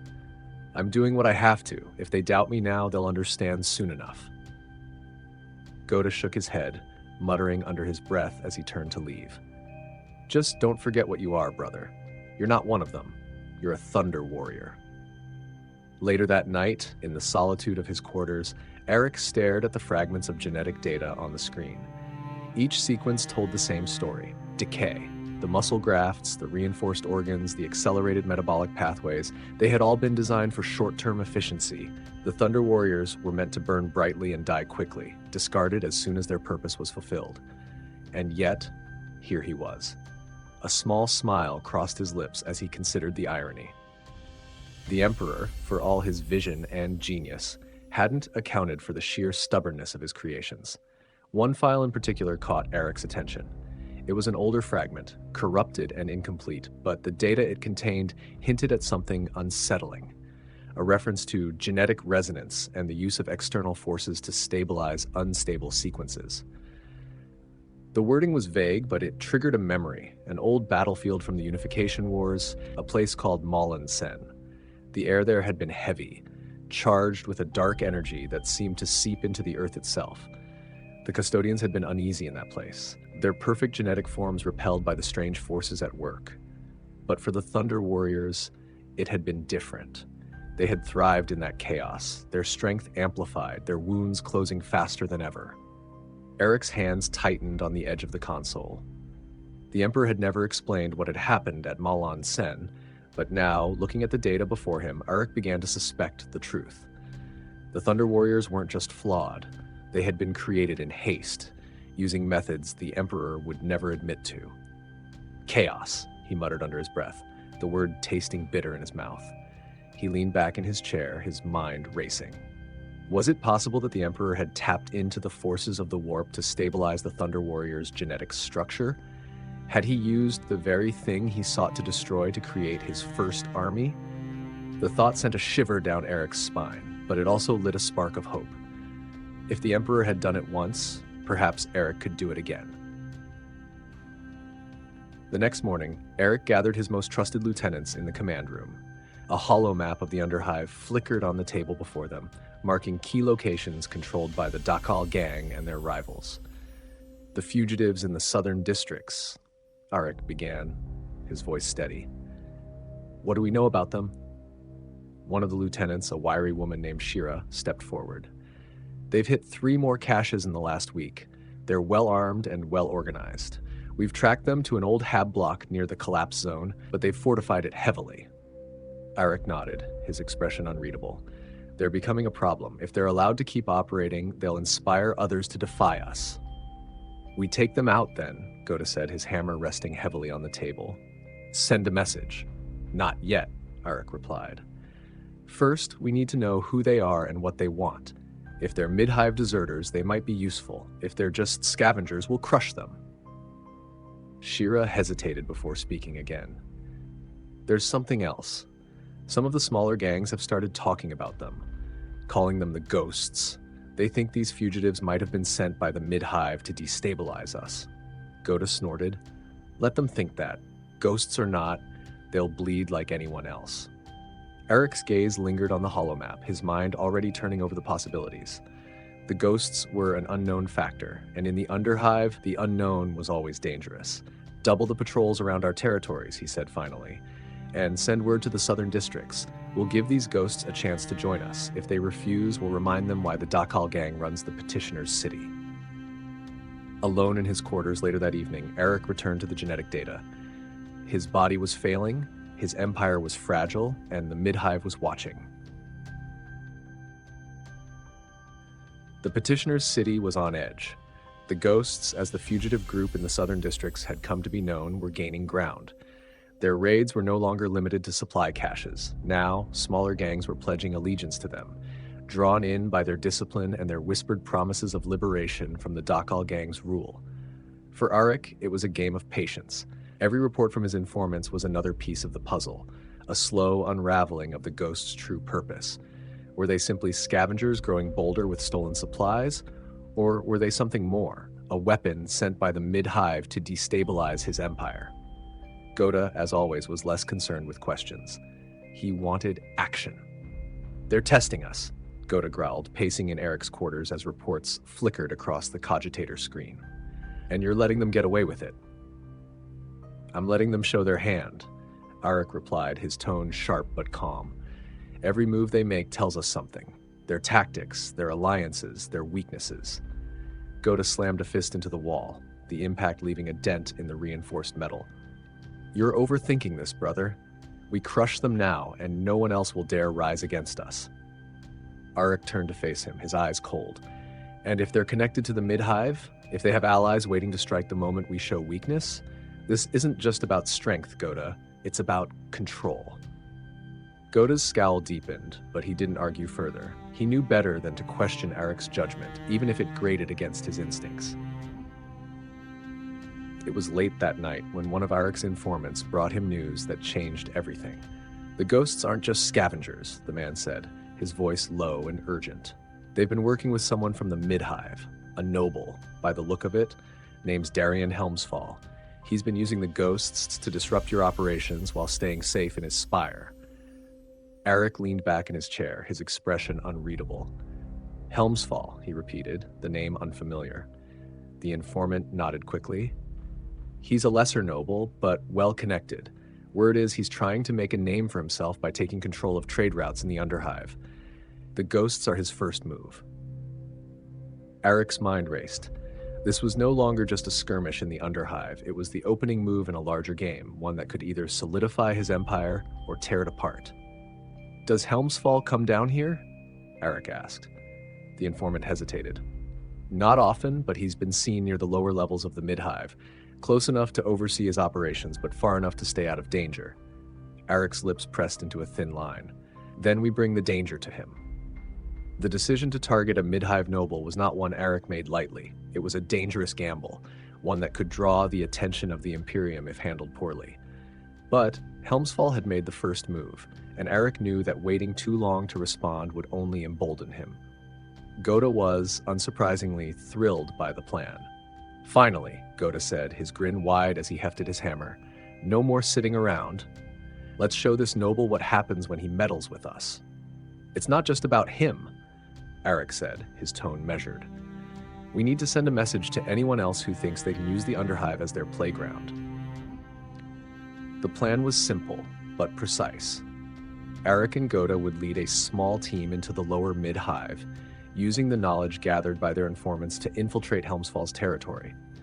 The goal was not to kill the noble outright, but to cripple his operations and force him to withdraw his support from the ghosts. The night before the mission, Arik sat alone in his quarters, staring at the cogitator screen. The genetic data he had been studying flickered before him, fragments of information that hinted at answers just out of reach. His body ached, his muscles weaker than they had been even a month ago, but his mind remained sharp and his will was unbroken. "You're quiet tonight," Ghota said, stepping into the room. Arik didn't look up. "We're about to step into a lion's den. I'm thinking." Ghota smirked. "You always think too much. That's why I'm here, to remind you when it's time to act." Arik allowed a small smile. "And that's why we make a good team." Ghota's grin widened. "Damn right."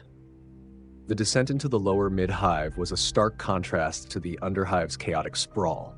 The air here was cleaner, the structures more intact, but the tension was just as thick. Arik's team moved through the shadows, avoiding patrols and surveillance systems as they closed in on Helmsfall's operations hub, a fortified warehouse nestled at the edge of a mid-hive trade route. Inside, Helmsfall's men worked quickly, loading crates of supplies onto waiting transports. The noble himself stood on an elevated platform, overseeing the operation with an air of practiced authority. He was younger than Arik had expected, his sharp features and pristine clothing marking him as someone who had never known hardship. Arik's grip tightened on his chain axe. "He doesn't belong here," he muttered. Ghota grinned, his hammer resting on his shoulder. "Then let's remind him of that." The attack was swift and brutal. Arik's team struck with precision, cutting through Helmsfall's guards before they had a chance to react.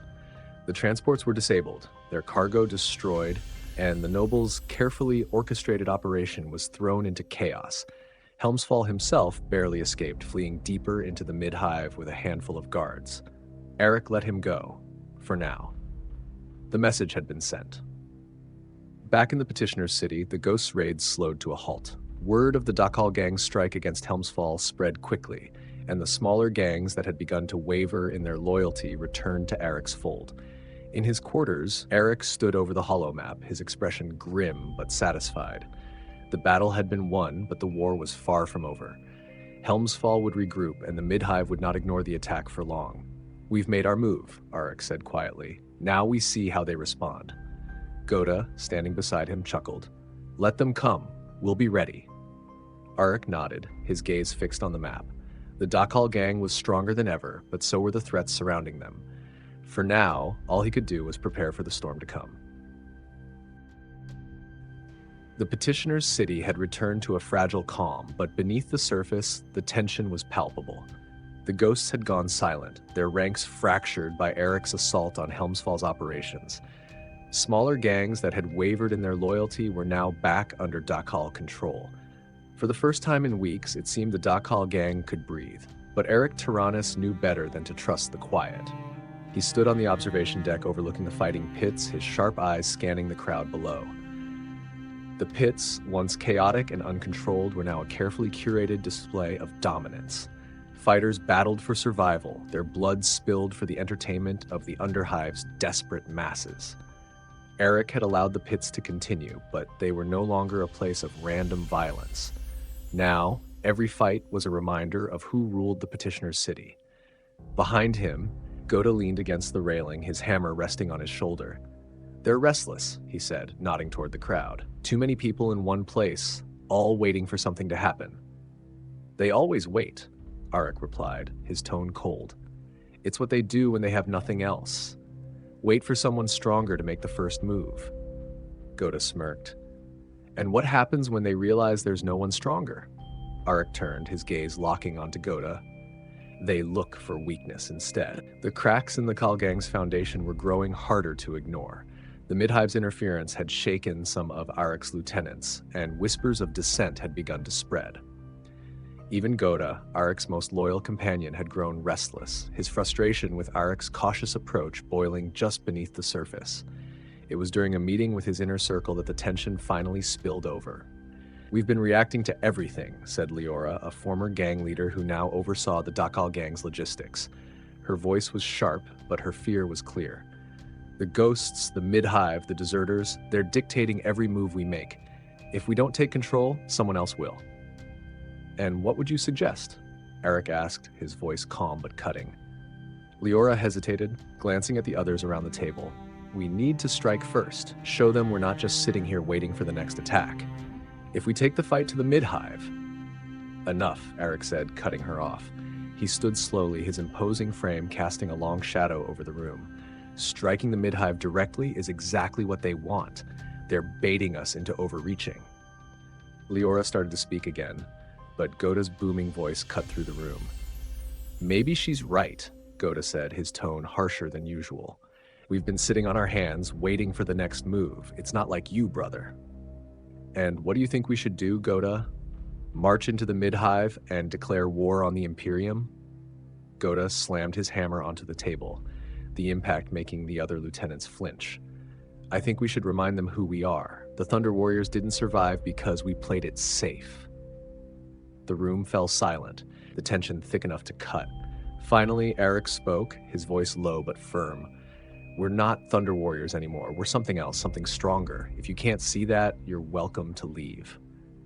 For a moment, Ghota looked as though he might argue, but then he leaned back, his scowl deepening.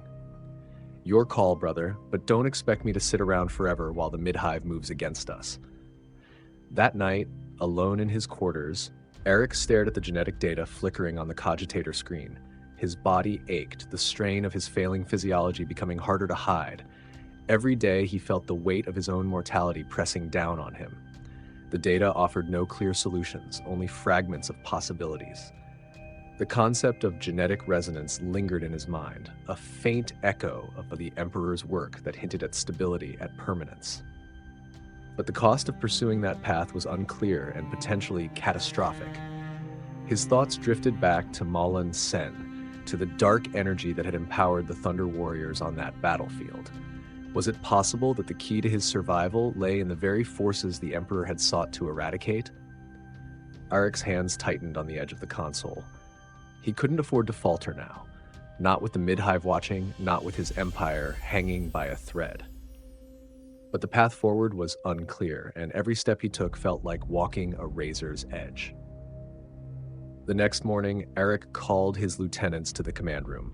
The hollow map of the Underhive flickered before them, marking key locations controlled by the Dhakal gang and their rivals. "We're moving against the ghosts," Arik said, his tone leaving no room for argument. "They've had enough time to regroup. It ends now." Leora frowned. "And what about the mid-hive? If they retaliate?" "We'll deal with that when it happens," Arik said sharply. "For now, we secure our position. The ghosts are a distraction we can't afford." Ghota grinned, his usual confidence returning. "Finally. About time we reminded this city who runs it." Arik nodded. "Gather the men. We move at nightfall."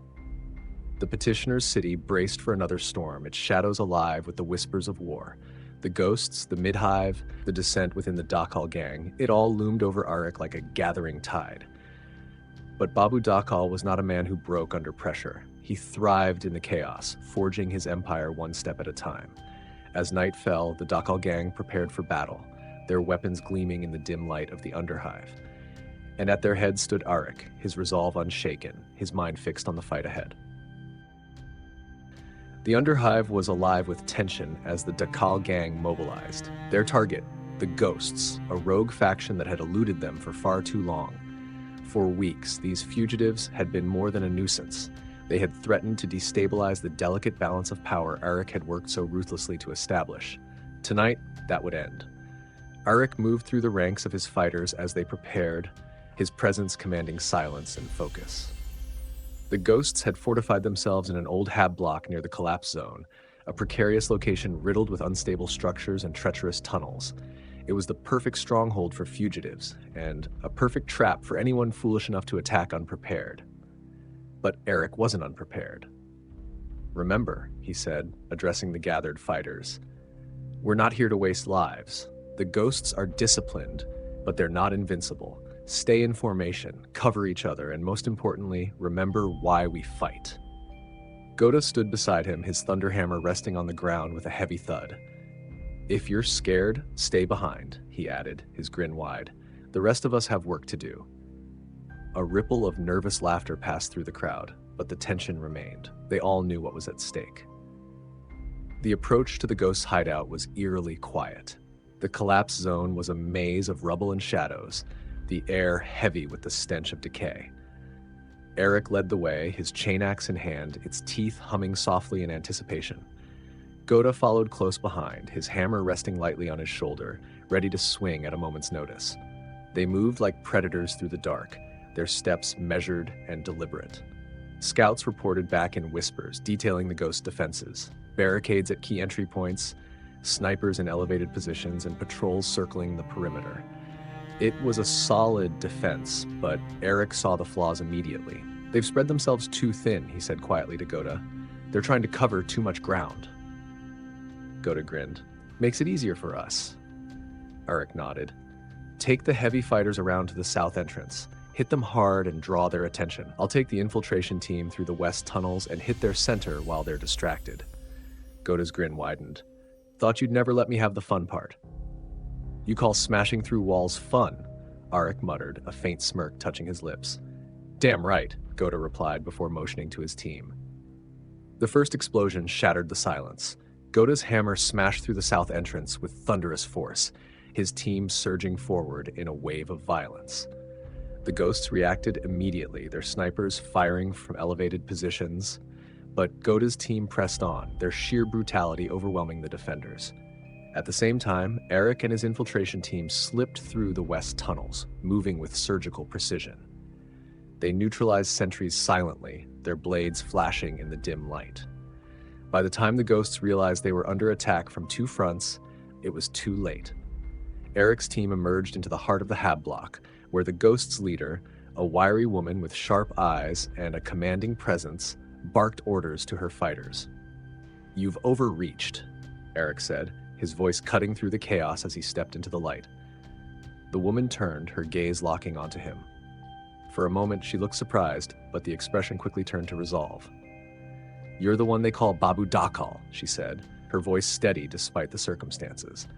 "I expected someone taller." Arik tilted his head slightly, his expression unreadable. "And I expected someone smarter."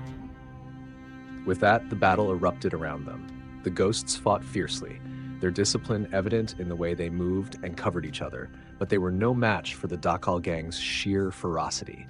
Ghota's team broke through the south entrance moments later, his thunderhammer smashing through barricades and sending defenders flying. The sight of the massive Thunder Warrior tearing through their ranks broke the ghosts' morale, and their formation began to crumble. Arik moved through the chaos with practiced precision, his chain axe a blur as it cut down anyone who stood in his way. He reached the ghost's leader as she tried to rally her remaining fighters, their eyes meeting for a brief moment before he struck. The fight was over in seconds. As the dust settled, Arik stood in the center of the ruined Hab block, his chest heaving with exertion. The ghost survivors were rounded up by his fighters, their weapons confiscated and their hands bound. Ghota approached, his hammer resting on his shoulder and a grin on his face. "That wasn't so bad," he said. "What do we do with the rest of them?" Arik looked around, his gaze cold. "The ones who fought well will be given a choice. Join us or die. The rest are useless." Ghota nodded, his grin fading slightly. He understood what needed to be done, but even he felt the weight of the decision. Arik turned to the ghost's leader, who knelt before him, blood dripping from a wound on her forehead. "Why did Helmsfall send you?" he asked, his voice quiet but deadly. The woman spat blood onto the ground. "Helmsfall doesn't care about us," she said. "We were just tools, same as you." Arik's jaw tightened, but he didn't respond. Instead, he motioned to his fighters. "Take her back to the command post. She might still be useful." Back in the Petitioners City, The victory was celebrated as a triumph. The ghosts were broken, and the Dhakal gang's dominance was reinforced. But for Arik, the battle was just another step in a larger war. Helmsfall was still out there, and the mid-hive's attention was now fully on him. As he sat alone in his quarters that night, staring once again at the genetic data on his cogitator screen, he couldn't shake the ghost leader's words from his mind. "Just tools," he muttered to himself, his hands tightening into fists. He wouldn't be a tool. Not for the mid-hive, not for the Imperium, and certainly not for the Emperor. The path ahead was uncertain, but one thing was clear. The fight was far from over. The victory over the ghosts solidified the Dhakal gang's rule over the Petitioners City. News of the battle spread quickly through the Underhive, carried by scavengers, traders, and the few surviving ghosts who'd been given their lives in exchange for servitude. For now, Arik's empire was secure, but he knew it was only a matter of time before the mid-hive moved again. In the days that followed, Arik took to the streets personally, an act he rarely indulged in.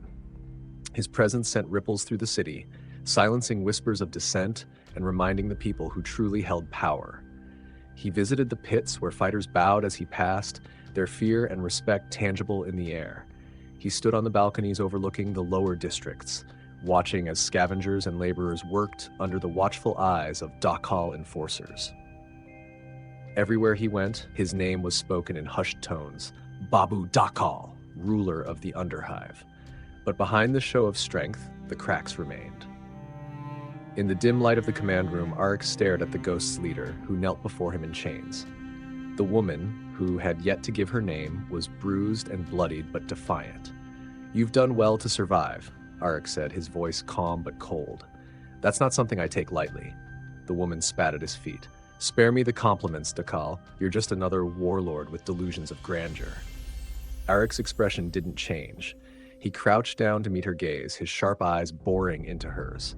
"And what does that make you? A failed pawn of a mid-hive noble? A leader who couldn't hold her own territory?" The woman didn't respond, her jaw tightening. "I can use people like you," Arik continued. "You know how to lead, you know how to fight, but more importantly, you know how to survive. Work for me, and you'll live long enough to see the next sunrise. Refuse." And he let the words hang in the air, the implication clear. For a moment, the woman remained silent, her eyes flickering with indecision. Then finally, she nodded. "Fine. I'll work for you, but don't think for a second I'm loyal." "I don't need loyalty," Arik said, standing. "Just results." While Arik worked to consolidate his new gains, Ghota had become restless. The thrill of battle was his lifeblood, and the calm after the ghost's defeat left him with little to do but patrol the gang's growing territories. One evening, he found himself in the pits watching a match between two seasoned fighters. The crowd roared as blood spilled onto the sand, but Ghota's mind was elsewhere. "We've gotten soft," he muttered to himself, his eyes narrowing. A voice behind him interrupted his thoughts. "Or smarter." Ghota turned to see Leora, the logistics overseer, standing behind him with a faint smirk. "You don't look like the type who enjoys fights," Ghota said, his tone gruff. Leora shrugged. "I don't, but I do enjoy seeing how people react to pressure. It tells you more about them than any conversation ever could." Ghota grunted, turning back to the fight. "Pressure doesn't change anything. You either win or you don't. That's all there is." "Spoken like a warrior," Leora said, her smirk fading, "but not a leader." Ghota shot her a sharp look, but before he could respond, one of Arik's lieutenants approached, their expression tense. "Ghota," the lieutenant said, "Arik wants to see you. It's urgent." When Ghota arrived at the command room, he found Arik hunched over his cogitator, the glow of the screen casting harsh shadows across his face. "What is it?" Ghota asked, his tone wary. Arik didn't look up. Helmsfall's regrouping. They're moving assets into the lower levels, preparing for something bigger. Ghota's hands clenched into fists. "Then we hit them first." Arik finally turned to face him, his expression unreadable. "No, not yet. Let them make the first move. If we attack now, we'll be playing their game." Ghota scowled. "We've been playing their game this whole time. How long are we going to wait?" "As long as it takes," Arik replied. "We're not ready for a full-scale war with the mid-hive. If we're going to win, we need to be smarter." Ghota's frustration boiled over. "Smarter? You've been saying that for weeks, brother, but all I see is us sitting here while they close in around us. If we don't act, we'll lose everything. And if we act too soon, we'll lose more than that. Arik shot back, his voice rising for the first time. The two Thunder Warriors stared at each other, the tension between them thick. For a moment, it seemed as though the fragile alliance that had carried them this far might break. Then Ghota stepped back, his jaw tightening. Fine, your call as always, but don't expect me to sit idle forever. Arik watched him go, a flicker of regret crossing his face. Ghota was his oldest ally, his most trusted enforcer, but even their bond was not immune to the pressures of the Underhive. That night, as the Petitioners City settled into an uneasy silence, Arik returned to his genetic experiments. The data he had been studying offered no solutions, only questions. The references to genetic resonance and the Emperor's early experiments with the warp haunted him, the implications too dangerous to ignore. If the Thunder Warriors had been created using forces beyond science, then what did that mean for him? For all of them? Arik leaned back in his chair, his body heavy with exhaustion. The Underhive was his empire, but it felt like sand slipping through his fingers. He needed answers, he needed strength, and he would do whatever it took to find them. The Dhakal gang was stronger than ever, its rule over the Petitioners City unchallenged. But cracks had begun to form, cracks that threatened to widen into chasms. The mid-hive was watching, waiting for the right moment to strike. And within the gang itself, dissent simmered beneath the surface. Arik Taranis, the man now known as Babu Dhakal, stood at the center of it all, his mind racing with plans and possibilities. He was a leader, a warrior, a relic of a forgotten age, and as the shadows of Terra loomed over him, he prepared for the battles yet to come.